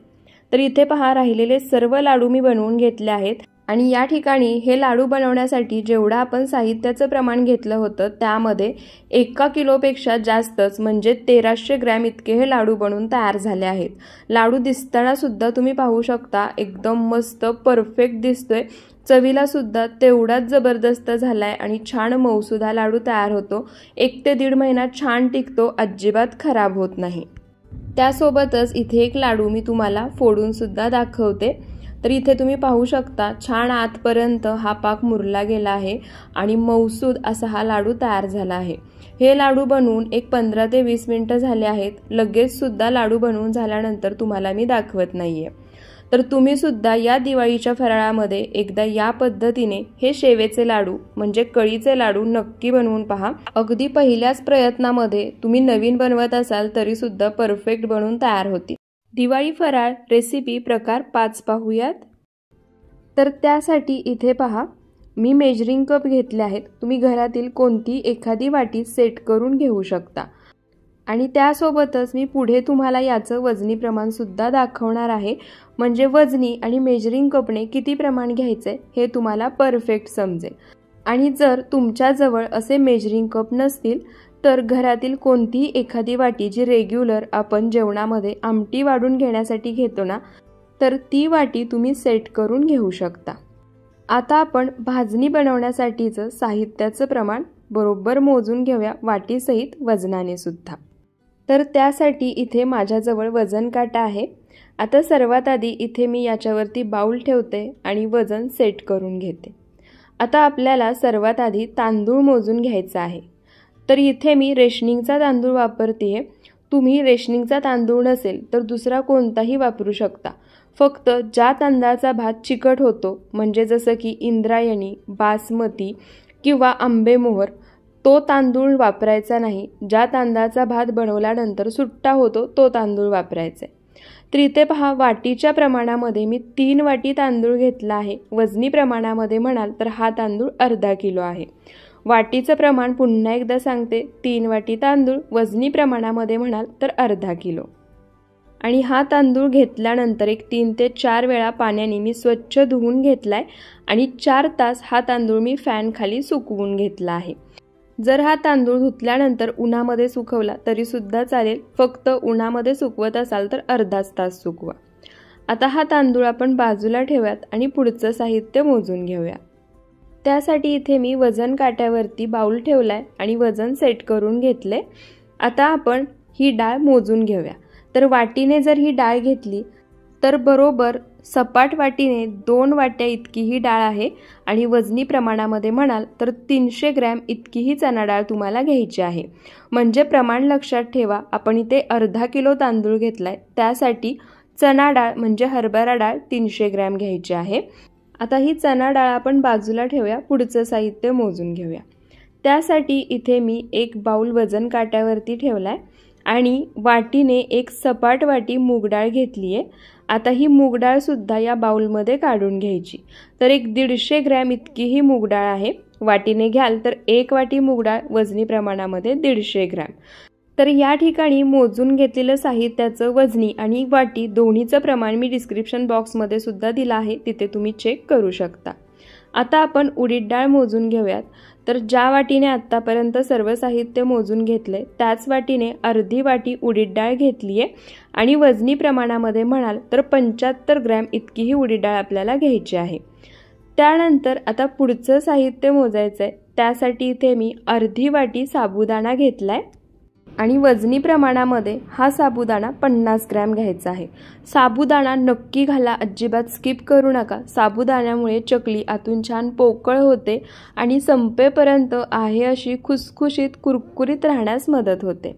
साबुदाणा सुद्धा मोजून झालाय. आता आपण इथे धणे मोजून घेणार आहोत. तर धणे पहा, इथे ज्या वाटीने आत्तापर्यंत सर्व साहित्य मोजून घेतले त्याच वाटीने एक सपाट वाटी धणे घेतले आहेत. वजनी प्रमाणामध्ये म्हणाल तर हे धणे 50 ग्रॅम आहेत. धणे घातल्यामुळे भाजणीचा सुगंध छान येतो आणि त्याचसोबत चकली बनवल्यानंतर त्याची चव सुद्धा छान लागते. आता आपण इथे पोहे मोजून घेणार आहोत. तर इथे पहा, ज्या वाटीने सर्व साहित्य मोजून घेतले त्या वाटीने एका वाटीला थोडेसे कमी म्हणजे पाऊण वाटी इतके हे मी पोहे घेतले आहेत. वजनी प्रमाणामध्ये म्हणाल तर पोहे सुद्धा 50 ग्रॅम आहेत. भाजणीमध्ये पोहे घातले ना की चकली बनवल्यानंतर आतून छान पोकळ होते, त्यामुळे पोहे सुद्धा नक्की घाला. त्यानंतर आता या ठिकाणी आपल्याला जिरे मोजून घ्यायचे आहेत. तर इथे मी नाश्त्याच्या चमच्यानी एक 4 चमचे जिरे घेतले आहेत आणि जर वजनी प्रमाणामध्ये म्हणाल तर 20 ग्रॅम इतके हे जिरे आहेत. जिरे घातल्यामुळे सुद्धा ही चकलीची भाजणी छान खमंग तयार होते. तर इथे पहा, आपलं सर्व साहित्य मोजून झालं आहे. आता या ठिकाणी साहित्याचं तुम्हाला प्रमाण मी पुन्हा एकदा सांगते. सर्वात आधी आपण तांदूळ पाहूया. तांदूळ वाटीने मोजून घ्यायचे असतील तर 3 वाटी तांदूळ आहेत. वजनी प्रमाणामध्ये 500 ग्रॅम म्हणजे अर्धा किलो. त्यानंतर एक सपाट वाटी मूग डाळ घेतली आहे. वजनी प्रमाणामध्ये ही मूग डाळ 150 ग्रॅम आहे. त्यानंतर इथे मी अर्धी वाटी साबुदाणा घेतलाय. वजनी प्रमाणामध्ये साबुदाणा 50 ग्रॅम आहे. एक सपाट वाटी मी धणे घेतले आहेत, वजनी प्रमाणामध्ये धणे सुद्धा 50 ग्रॅम आहेत। 2 सपाट वाटी इथे मी चणा डाळ म्हणजे हरभरा डाळ घेतली आहे, वजनी प्रमाणामध्ये ही चणा डाळ 300 ग्रॅम आहे। त्यानंतर पाऊण वाटी म्हणजे एका वाटीला थोडेसे कमी इतके मी पोहे घेतले आहेत, वजनी प्रमाणामध्ये हे पोहे 50 ग्रॅम आहेत। त्यानंतर अर्धी वाटी उडीद डाळ घेतली आहे, वजनी प्रमाणामध्ये ही उडीद डाळ 75 ग्रॅम आहे। आणि पोहे खायच्या चमच्याने 4 चमचे मी जिरे घेतले आहेत, वजनी प्रमाणामध्ये हे जिरे 20 ग्रॅम आहेत। तर इथे तुम्हाला सर्व साहित्याचं वजनी आणि वाटी प्रमाण समजलंच असेल, तरीही जर हवं असेल तर डिस्क्रिप्शन बॉक्समध्ये आहे, तिथे तुम्ही पाहू शकता। आता सर्वात आधी जे साहित्य आपण घेतलं आहे ते आपल्याला आता भाजून घ्यायचं आहे, पण त्याआधी इथे मी एक पेपर घेतला आहे, तो पेपर खाली टाकायचा, त्याच्यावरती एखादा स्कार्फ किंवा रुमाल टाकायचा आणि भाजून घेतलेलं साहित्य आपल्याला याच्यावरती काढून घ्यायचं आहे। आता डायरेक्ट ताटामध्ये किंवा परातीमध्ये जर हे भाजून घेतलेलं साहित्य काढलं तर त्याला खालून पाणी सुटू शकतं, ते मऊ पडतं आणि भाजणी व्यवस्थित दळली जात नाही। त्यामुळे सर्व साहित्य जेव्हा तुम्ही भाजून घ्याल तेव्हा अशा पद्धतीने एखादा पेपर टाकायचा, त्याच्यावरती एखादा स्कार्फ, रुमाल किंवा टॉवेल टाकायचा आणि त्याच्यावरती भाजून घेतलेलं साहित्य काढून घ्यायचं। आता आपण भाजणी बनवण्यासाठी लागणारं सर्व साहित्य भाजून घेऊया। तर त्यासाठी मी गॅसवर आधीच कढई गरम करायला ठेवली होती, कढई छान गरम झाली आहे।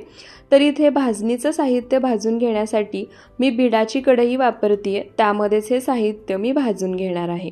आता या ठिकाणी कढई छान गरम झाली आहे, त्यामुळे गॅसचा फ्लेम पूर्णपणे लो ठेवायचा आणि मंद आचेवरतीच हे तांदूळ आपल्याला गरम होईपर्यंत भाजून घ्यायचे आहेत। मीडियम किंवा हाय फ्लेमवरती जर हे तांदूळ तुम्ही भाजून घेतले ना तर याचा रंग बदलू शकतो। चकली बनवल्यानंतर चकलीसुद्धा काळी पडू शकते किंवा चकलीची चवसुद्धा वेगळी लागू शकते। त्यामुळे सतत चमच्याने असंच एकसारखं हलवत हे तांदूळ आपल्याला छान गरम होईपर्यंत आणि फक्त हलकासा रंग बदलेपर्यंत भाजून घ्यायचे आहेत। सर्व साहित्य अगदी आतपर्यंत छान भाजलं गेलं आहे का नाही ते कसं ओळखायचं ते सुद्धा मी तुम्हाला शेवटी सांगणार आहे, त्यासाठी व्हिडिओ स्किप न करता शेवटपर्यंत नक्की पहा। तर इथे पहा, तांदूळ छान गरम होईपर्यंत आणि हलकासा रंग बदलेपर्यंत मी भाजून घेतले आहेत। आता काय करायचं, हे भाजून घेतलेले जे तांदूळ आहेत ते आपण जो पेपरवरती आपण स्कार्फ टाकून घेतलाय ना त्याच्यावरती काढून घेणार आहोत। त्यामुळे काय होईल, जसं मी तुम्हाला आधी सांगितलं, तांदळाला पाणी सुटणार नाही। पाणी जरी सुटलं तरी खाली पेपर टाकलाय त्यावर ते सर्व शोषलं जाईल आणि तांदूळ पूर्णपणे कोरडे राहतील। आता हे तांदूळ आपल्याला पूर्णपणे थंड करून घ्यायचे आहेत, तोपर्यंत आपण राहिलेलं साहित्य भाजून घेऊयात। तर आता तांदूळ भाजून आपण स्कार्फवर काढून घेतले आहेत। आता त्याच कढईमध्ये आपण हरभरा डाळ भाजून घेऊयात। गॅसचा फ्लेम पूर्णपणे लो आहे। हरभरा डाळ कढईमध्ये घालायची आणि आता ही सुद्धा मंद आचेवरतीच छान गरम होईपर्यंत आणि हलकासा रंग बदलेपर्यंत म्हणजे डाळीवरती हलकेसे लालसर डाग येईपर्यंत भाजून घ्यायची आहे। डाळ भाजताना सुद्धा लक्षात ठेवा, गॅसचा फ्लेम पूर्णपणे लो ठेवायचा आहे, कुठेही मोठा किंवा मीडियम करायचा नाही। तर इथे पहा, हलकासा रंग बदलेपर्यंत डाळ सुद्धा मंद आचेवरती मी छान खमंग खरपूस अशी भाजून घेतली आहे। तुम्हाला याच्यावरती दिसत असेल थोडे थोडे हलकेसे लालसर डाग सुद्धा डाळीवरती आले आहेत। आता ही डाळ सुद्धा आपण त्या स्कार्फवरती काढून घेऊयात। तर इथे डाळ सुद्धा मी स्कार्फवर काढून घेतली आहे। आता तीच कढई पुन्हा गॅसवर गरम करायला ठेवायची। पुन्हा सांगते, गॅसचा फ्लेम पूर्णपणे लो ठेवायचा आहे, अजिबात मीडियम किंवा हाय करायचा नाही। आता आपण मूग डाळ भाजून घेणार आहोत। तर आपण या ठिकाणी जेवढी मूग डाळ घेतली होती म्हणजे 1 वाटी, ती सर्व मूग डाळ यामध्ये घालायची आणि आता मंद आचेवरती मूग डाळ सुद्धा छान गरम होईपर्यंत आणि हलकासा रंग बदलेपर्यंत भाजून घ्यायची। डाळ सतत एकसारखी हलवत राहायची म्हणजे सर्व बाजूनी एकसारखी छान भाजली जाईल। तर इथे पहा, मूग डाळ सुद्धा मी हलकासा रंग बदलेपर्यंत छान अशी भाजून घेतली आहे। या ठिकाणी या डाळीचा रंग सुद्धा तुम्ही पाहू शकता। आणि आणखी एक, मूग डाळ अगदी आतपर्यंत छान भाजली गेली ना की या डाळीचा सुगंध सुद्धा छान येतो। आता ही मूग डाळ सुद्धा आपण स्कार्फवर काढून घेऊयात आणि उडीद डाळ भाजून घेऊयात। तर इथे त्याच कढईमध्ये जी अर्धी वाटी उडीद डाळ घेतली होती ती घालायची आणि आता उडीद डाळ सुद्धा मंद आचेवरती चमच्याने एकसारखी हलवत छान गरम होईपर्यंत आणि हलकासा रंग बदलेपर्यंत भाजून घ्यायची। तर या ठिकाणी लक्षात ठेवा, कोणतंही साहित्य तुम्ही भाजून घेताय जास्त वेळ भाजायचं नाही किंवा जास्त रंग बदलेपर्यंत भाजायचं नाही किंवा जास्त करपूसुद्धा द्यायचं नाही, नाहीतर मग भाजणीची चव बिघडते, त्यासोबत चकलीची सुद्धा। तर इथे उडीद डाळ सुद्धा मी हलकासा रंग बदलेपर्यंत भाजून घेतली, ती सुद्धा स्कार्पवर काढून घेतली आहे। आता त्याच कढईमध्ये आपण धणे सुद्धा भाजून घेऊयात। त्यासाठी जे 1 वाटी धणे मी घेतले होते ते कढईमध्ये घालायचे, मंद आचेवरती धणे सुद्धा छान खरपूस आणि छान गरम होईपर्यंत भाजून घ्यायचे। धणे सुद्धा आतपर्यंत छान असे भाजले गेले ना की त्याचा सुद्धा सुगंध अगदी घरभर पसरेल। तर इथे पहा, धणे सुद्धा मी भाजून घेतेय। मध्ये मध्ये काय करायचं, अशा पद्धतीने बोटाने धणे फोडून पाहायचे, लगेच फुटले तर समजून जायचं आतपर्यंत छान खरपूस होईपर्यंत भाजले गेले आहेत। सुरुवातीला मी चेक केलं तर नाही फुटले, आणखी 2 मिनिटं मंद आचेवर हे धणे मी पुन्हा भाजून घेतले आणि आता तुम्ही पाहू शकता धणा हाताने फोडला की लगेच फुटतोय, म्हणजे परफेक्ट आतपर्यंत खरपूस असा भाजला गेलाय। आता हे धणे सुद्धा आपण स्कार्पवर काढून घेऊया आणि पुढचं साहित्य भाजून घेऊया। आता आपण साबुदाणा भाजून घेतोय, तर साबुदाणा यामध्ये घालायचा आणि मंद आचेवरती हा साबुदाणा सुद्धा हलकेसे लालसर डाग पडेपर्यंत आणि छान गरम होईपर्यंत भाजून घ्यायचा। साबुदाणा भाजताना सुद्धा गॅसचा फ्लेम मी पूर्णपणे लोच ठेवलाय, अजिबात मीडियम किंवा हाय करायचा नाही। तर इथे पहा, साबुदाणा सुद्धा मी छान गरम होईपर्यंत आणि हलकासा रंग बदलेपर्यंत भाजून घेतलाय। आता हा साबुदाणा सुद्धा मी या स्कार्पवरती काढून घेते आणि लगेच आपण पोहे सुद्धा भाजून घेणार आहोत। त्यासाठी जे पोहे घेतले आहेत ते या कढईमध्ये काढून घ्यायचे आणि आता पोहे सुद्धा मंद आचेवरती हलकासा रंग बदलेपर्यंत आणि छान गरम होईपर्यंत, खुसखुशीत होईपर्यंत भाजून घ्यायचे। पोहे भाजून घेताना सुद्धा सतत हलवत राहायचं, म्हणजे सर्व बाजूनी हे पोहे एकसारखे भाजले जातात, अजिबात एकाच ठिकाणी लागून ते करपत नाहीत। तर इथे पोहे सुद्धा पहा, हलकासा रंग बदलेपर्यंत छान कुरकुरीत खुसखुशीत होईपर्यंत भाजून घेतले आहेत। आता हे पोहे सुद्धा आपण स्कार्पवरती काढून घेऊयात आणि आता जिरे भाजून घेऊयात।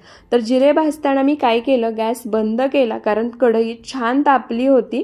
गॅस बंद करूनच हे जिरे तापलेल्या कढईमध्ये मी भाजून घेतले आहेत आणि इथे 1 मिनिटभरामध्येच हे जिरे छान भाजले गेले आहेत।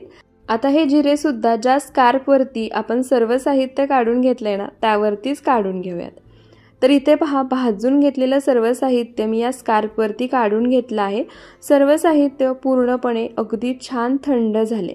आता हे साहित्य आतपर्यंत आणि जसं आपल्याला हवं आहे किंवा भाजणीसाठी जसं परफेक्ट हवं आहे तसं भाजलं गेलं आहे का कसं ओळखायचं, तर काय करायचं, ज्या आपण डाळी भाजून घेतल्या आहेत किंवा साबुदाणा भाजून घेतलाय, तांदूळ भाजून घेतलाय, तर सुरुवातीला जी डाळ आपण भाजून घेतली आहे त्यातली थोडीशी डाळ तोंडामध्ये टाकायची। दाताखाली आल्यानंतर डाळ लगेच फुटली की समजून जायचं परफेक्ट भाजली गेली आहे।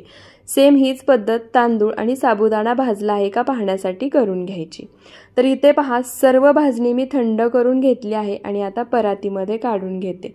परफेक्ट अशी परफेक्ट मेजरिंग प्रमाणामध्ये आपली 1 किलोची चकलीची भाजणी बनवून तयार झाली आहे। ही भाजणी जर तुम्ही या पद्धतीने बनवलीत ना तर चकली तर परफेक्ट बनेलच, पण भाजणी इतकी खमंग तयार होते की चकली तुम्ही बनवली ना की लगेच संपेल।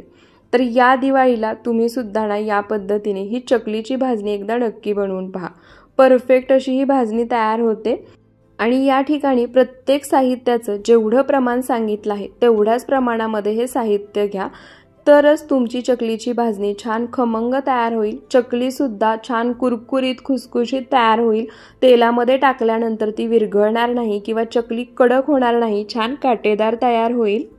त्यासोबत बऱ्याच जणांचं असं होतं, चकली तळल्यानंतर जेव्हा तेलामधून बाहेर काढतो थोड्याच वेळात मऊ पडते, तर ती सुद्धा होणार नाही आणि संपेपर्यंत आहे अशी ही चकली छान कुरकुरीत राहील।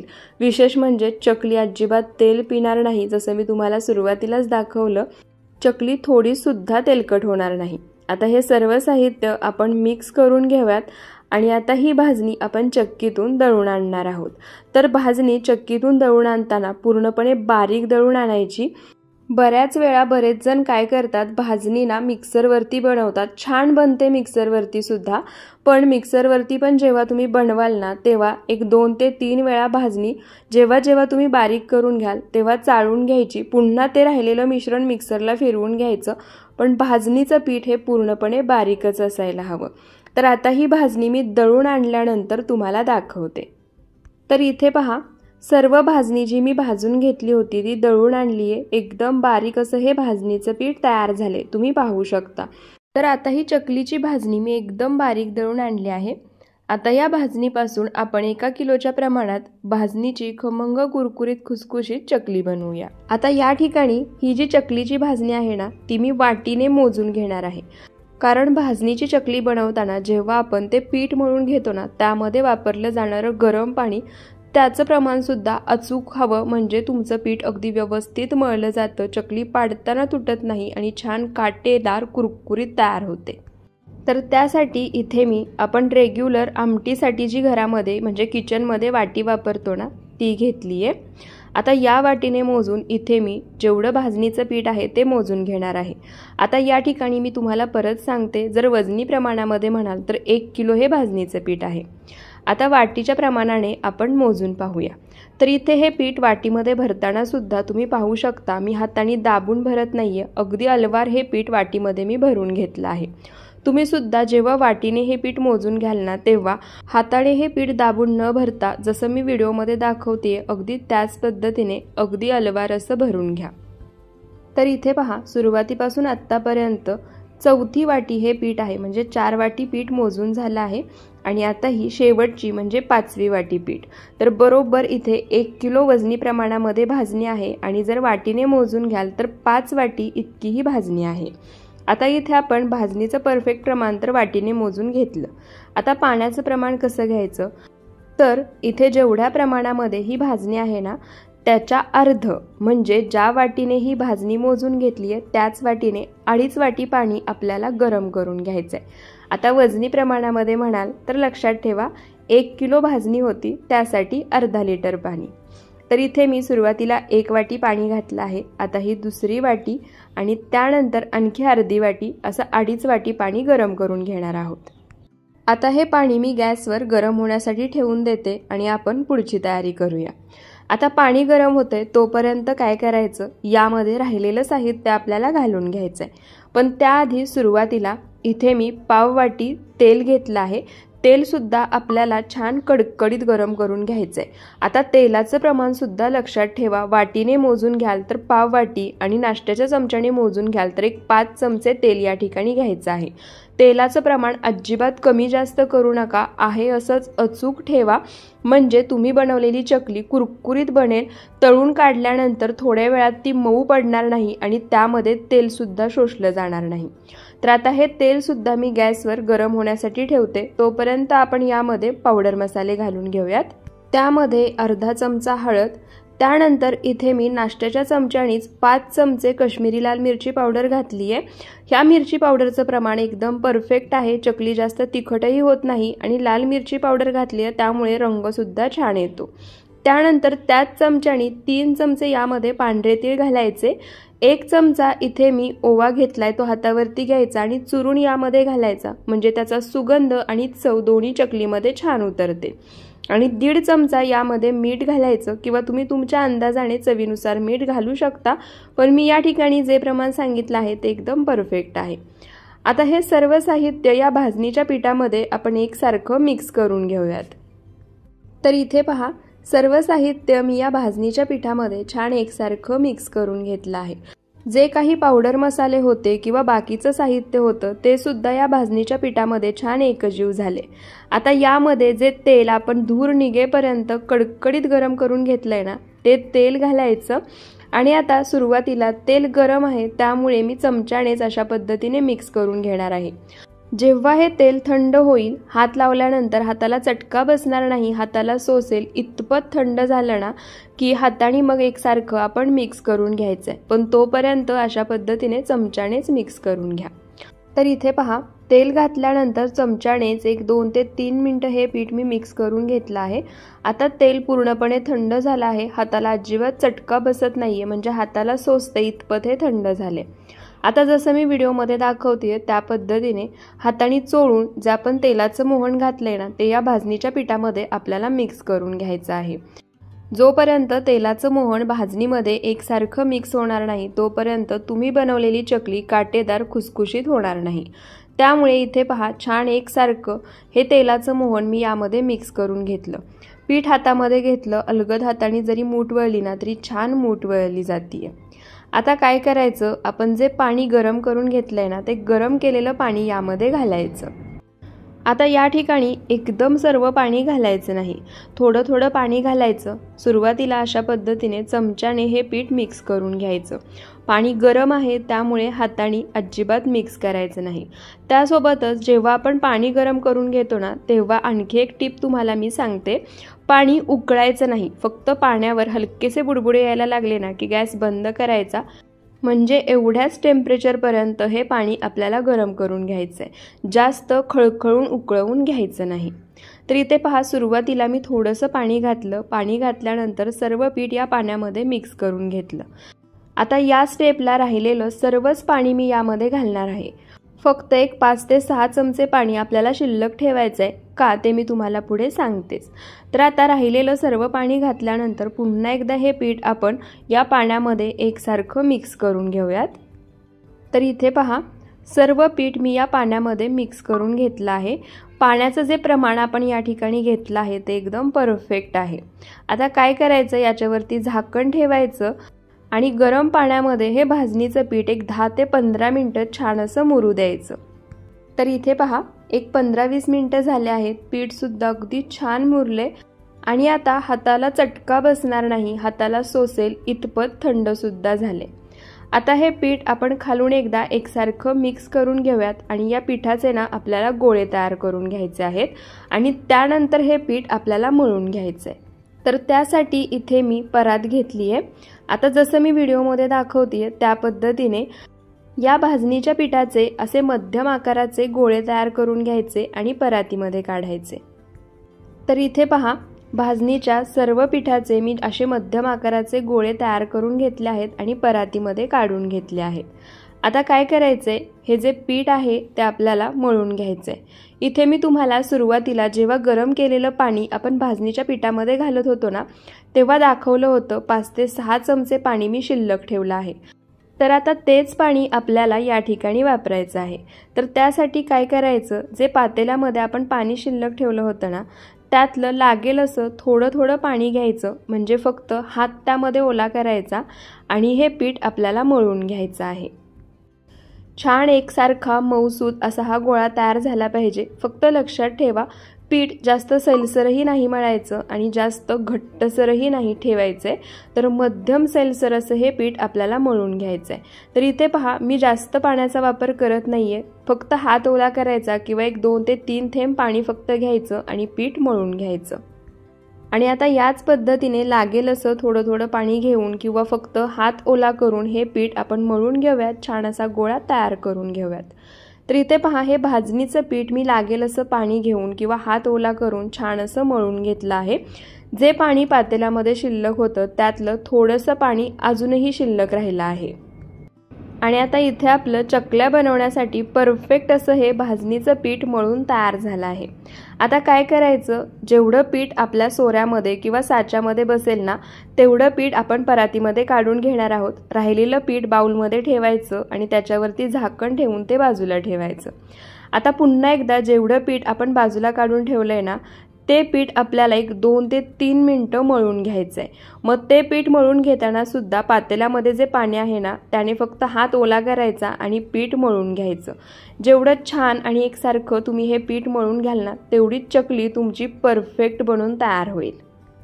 तर इथे पहा हात ओलसर करून छान असं हे पीठ मी मळून घेतलं आहे। पीठ तुम्ही पाहू शकता, त्यासोबतच या पिठाचं टेक्स्चर पाहू शकता, छान सॉफ्ट असं हे पीठ तयार झाले। पण इथे लक्षात ठेवा पीठ एकदम सैलसर असं नाहीये, मध्यम घट्टसर आहे। आता इथे मी अशा पद्धतीने या पिठाचा रोल तयार करून घेते, कारण हे पीठ आपल्याला साच्यामध्ये भरून घ्यायचंय। तर त्यासाठी इथे मी माझ्याजवळ हा अशा पद्धतीचा साचा आहे तो घेतला आहे। तुम्हाला सुद्धा जर हा साचा घ्यायचा असेल तर याची लिंक मी डिस्क्रिप्शन बॉक्समध्ये दिली आहे किंवा प्रोडक्ट टॅग सुद्धा केले, तुम्ही तिथून हे घेऊ शकता। त्यानंतर इथे मी जी चकलीची चकती असते ना ती या साच्याला लावून घेतली आहे। जी खरबडीत बाजू असते ती बाहेरच्या बाजूला करायची आणि चकतीची प्लेन बाजू आतल्या बाजूला करायची। तेलाने ग्रीस करायची किंवा आतल्या बाजूने तेल लावायची काहीही गरज नाही। आता जो पिठाचा आपण रोल तयार करून घेतलाय ना तो रोल यामध्ये भरायचा। अशा पद्धतीने रोल करून पीठ भरलं ना की चकली छान एकसारखी पडते आणि चकली बनवताना किंवा पाडताना ती तुटत नाही। तर इथे पहा साचा मी बंद करून घेतलाय। आता आपण लगेच चकल्या पाडायला सुरुवात करूया। पण या ठिकाणी सर्वात महत्त्वाची टिप, जेव्हाही तुम्ही चकली बनवायला घ्याल त्याआधीच गॅसवर कढईमध्ये तेल गरम करायला ठेवायचं, कारण चकली बनवून झाली की ती लगेच तळता आली पाहिजे। जर चकली बनवून तुम्ही बराच वेळ ठेवली आणि त्यानंतर तळली ना तर चकलीमध्ये तेल शोषलं जातं आणि चकली भरपूर प्रमाणात तेलकट होते। तर इथे मी सुद्धा आधीच गॅसवर कढईमध्ये तेल गरम करायला ठेवले। आता आपण चकल्या पाडून घेऊयात। तर इथे पहा चकली बनवण्यासाठी मी चॉपिंग बोर्ड घेतलाय। तुम्ही बटर पेपर किंवा पेपर कटिंग सुद्धा घेऊ शकता किंवा एखाद्या प्लेट सुद्धा घेऊ शकता। आणि चकली बनवून घेताना साचा थोडासा वरतीच धरायचा। पूर्णपणे जर खाली साचा पकडून ही जर चकली तुम्ही पाडली तर चकली तुटू शकते किंवा व्यवस्थित आकार त्याचा होणार नाही। तर इथे पहा एकदम वरती हा साचा मी पकडलाय आणि ही चकली मी बनवून घेतेय। चकली फक्त 4च वेड्याची मी बनवणार आहे, त्यापेक्षा मोठी चकली बनवायची नाही। 3 ते 4च वेड्याची बनवायची, म्हणजे तळताना सुद्धा अगदी व्यवस्थित तळली जाते, तळताना तुटत नाही आणि परफेक्ट अशी तयार होते। तर इथे मी एका वेळी फक्त 5 ते 6 चकल्या बनवून घेणार आहे। चकली बनवून झाली की लगेच तळून घेणार आहे। तुमच्या जोडीला जर कोणी असेल तर तुम्ही चकल्या बनवत गेलात आणि तुमच्या जोडीला कोणी आहे ते तळत गेले तरी सुद्धा चालतील। जर तुम्ही एकटे असाल तर सुरुवातीला 6 ते 7 चकल्या बनवा, त्यात तळून घ्या, त्यानंतर राहिलेल्या बनवा। तर इथे पहा चकल्या बनवून होईपर्यंत कढईमध्ये जे तेल मी गरम करायला ठेवलं होतं ते सुद्धा छान गरम झालं आहे। थोडंसं चकलीचं पीठ तेलामध्ये टाकलं की ते काही सेकंदातच वरती येते, म्हणजे परफेक्ट असं हे तेल गरम झालं आहे। आता गॅसचा फ्लेम मोठाच ठेवायचा आणि यामध्ये चकली सोडायची। तर इथे मी हाताने चकली सोडतेय, पण जर तुम्हाला हाताने ही चकली तेलामध्ये सोडता येत नसेल तर काय करायचं एक ट्रिक सांगते। अशा पद्धतीने उलटणं घ्यायचं आणि उलटण्याने ही चकली तेलामध्ये सोडायची। आणि जर कढई अशा पद्धतीने लहान असेल तर फक्त 3 ते 4च चकल्या एका वेळी तळून घ्यायच्या, जास्त चकल्या तेलामध्ये सोडायच्या नाहीत। चकली तेलामध्ये सोडली की एक अर्धा मिनिट तरी अजिबात झाऱ्याने हलवायची नाही। एक अर्ध्या मिनिटानंतर ही चकली अलटी पलटी करत सोनेरी रंग येईपर्यंत मध्यम आचेवरती तळून घ्यायची। आणि सर्वात महत्त्वाचं म्हणजे चकली तळताना गॅसचा फ्लेम मीडियम टू लो ठेवायचा। मंद आचेवर जर ही चकली तुम्ही तळून घेतली तर चकलीमध्ये जास्त प्रमाणात तेल शोषलं जातं। मोठ्या आचेवरती जर चकली तळली तर वरून लगेच रंग बदलतो, आतून कच्ची राहते किंवा तळून तेलामधून काढतो तेव्हा लगेच मऊ पडते। तर इथे पहा तेलावरती जे बुडबुडे येत होते ते पूर्णपणे यायचे बंद झाले आहेत आणि चकली सुद्धा खाली तळाला जाऊन बसतीये, म्हणजे चकली आतपर्यंत मध्यम आचेवरती मी एकदम परफेक्ट अशी तळून घेतली आहे। आता ही तळून घेतलेली चकली आपण एका झाऱ्यामध्ये काढून घेऊयात, म्हणजे यामधलं जे काही एक्स्ट्राचं तेल असेल ते सर्व निघून जाईल। आणि आता राहिलेली चकली सुद्धा याच पद्धतीने तळायची आहे, पण चकली तळण्यापूर्वी गॅसचा फ्लेम एक अर्धा मिनिट तरी मोठा करायचा। मोठ्या आचेवरती तेल थोडंसं गरम होऊ द्यायचं आणि त्यानंतरच राहिलेल्या चकल्या तेलामध्ये सोडायच्या आणि तळून घ्यायच्या। तुम्ही जर चकलीची पहिली बॅच काढली आणि त्यानंतर लगेच चकली तेलामध्ये सोडली तर बऱ्याच वेळा तेलाचं टेम्परेचर कमी झालेलं असतं, त्यामुळे चकली तेलामध्ये विरघळू शकते किंवा त्यामध्ये जास्त प्रमाणात तेल शोषलं जाऊ शकतं। तर इथे पहिली बॅच तर मी तळून घेतली आहे। आता राहिलेल्या सर्व चकल्या सुद्धा मी याच पद्धतीने बनवून घेते आणि याच पद्धतीने तळून घेते। त्यानंतर तुम्हाला या चकल्यांचं वजनी प्रमाण सुद्धा दाखवते, पण त्याआधी तुम्ही इथे चकल्यांचा रंग सुद्धा पाहू शकता। छान सोनेरी रंग येईपर्यंत या चकल्या आपल्याला तळून घ्यायच्या आहेत। तर इथे पहा आपल्या सर्व चकल्या बनवून तळून झाल्या आहेत। पुढे मी तुम्हाला चकलीचं वजनी प्रमाण सुद्धा दाखवते, पण त्याआधी ते तुम्ही पाहू शकता चकली छान काटेदार तर तयार झाली आहेच, पण अजिबात तेलकट नाहीये। आता या ठिकाणी तुम्ही चकलीचा आवाज ऐका, एकदम मस्त कुरकुरीत खुसखुशीत अशी ही चकली बनवून तयार झाली आहे आणि अगदी संपेपर्यंत आहे अशी छान कुरकुरीत आणि खुसखुशीत राहते। तर इथे आपले 5ही दिवाळी फराळाचे वेगवेगळे पदार्थ बनवून तयार झाले आहेत। तुम्हाला यातील दिवाळी फराळातील कोणता पदार्थ सर्वात जास्त आवडला ते मला कमेंट करून नक्की सांगा। व्हिडिओ आवडला असेल तर व्हिडिओला जास्तीत जास्त शेअर करा, एक लाईक नक्की करा आणि आणखी अशाच नवनवीन रेसिपीज पाहण्यासाठी आपल्या कुक विथ सरिता या यूट्यूब चॅनलला सबस्क्राईब करायला विसरू नका। पुन्हा भेटूयात अशाच साध्या सोप्या नवनवीन रेसिपी व्हिडिओसोबत। व्हिडिओ शेवटपर्यंत पाहिल्याबद्दल खूप खूप धन्यवाद।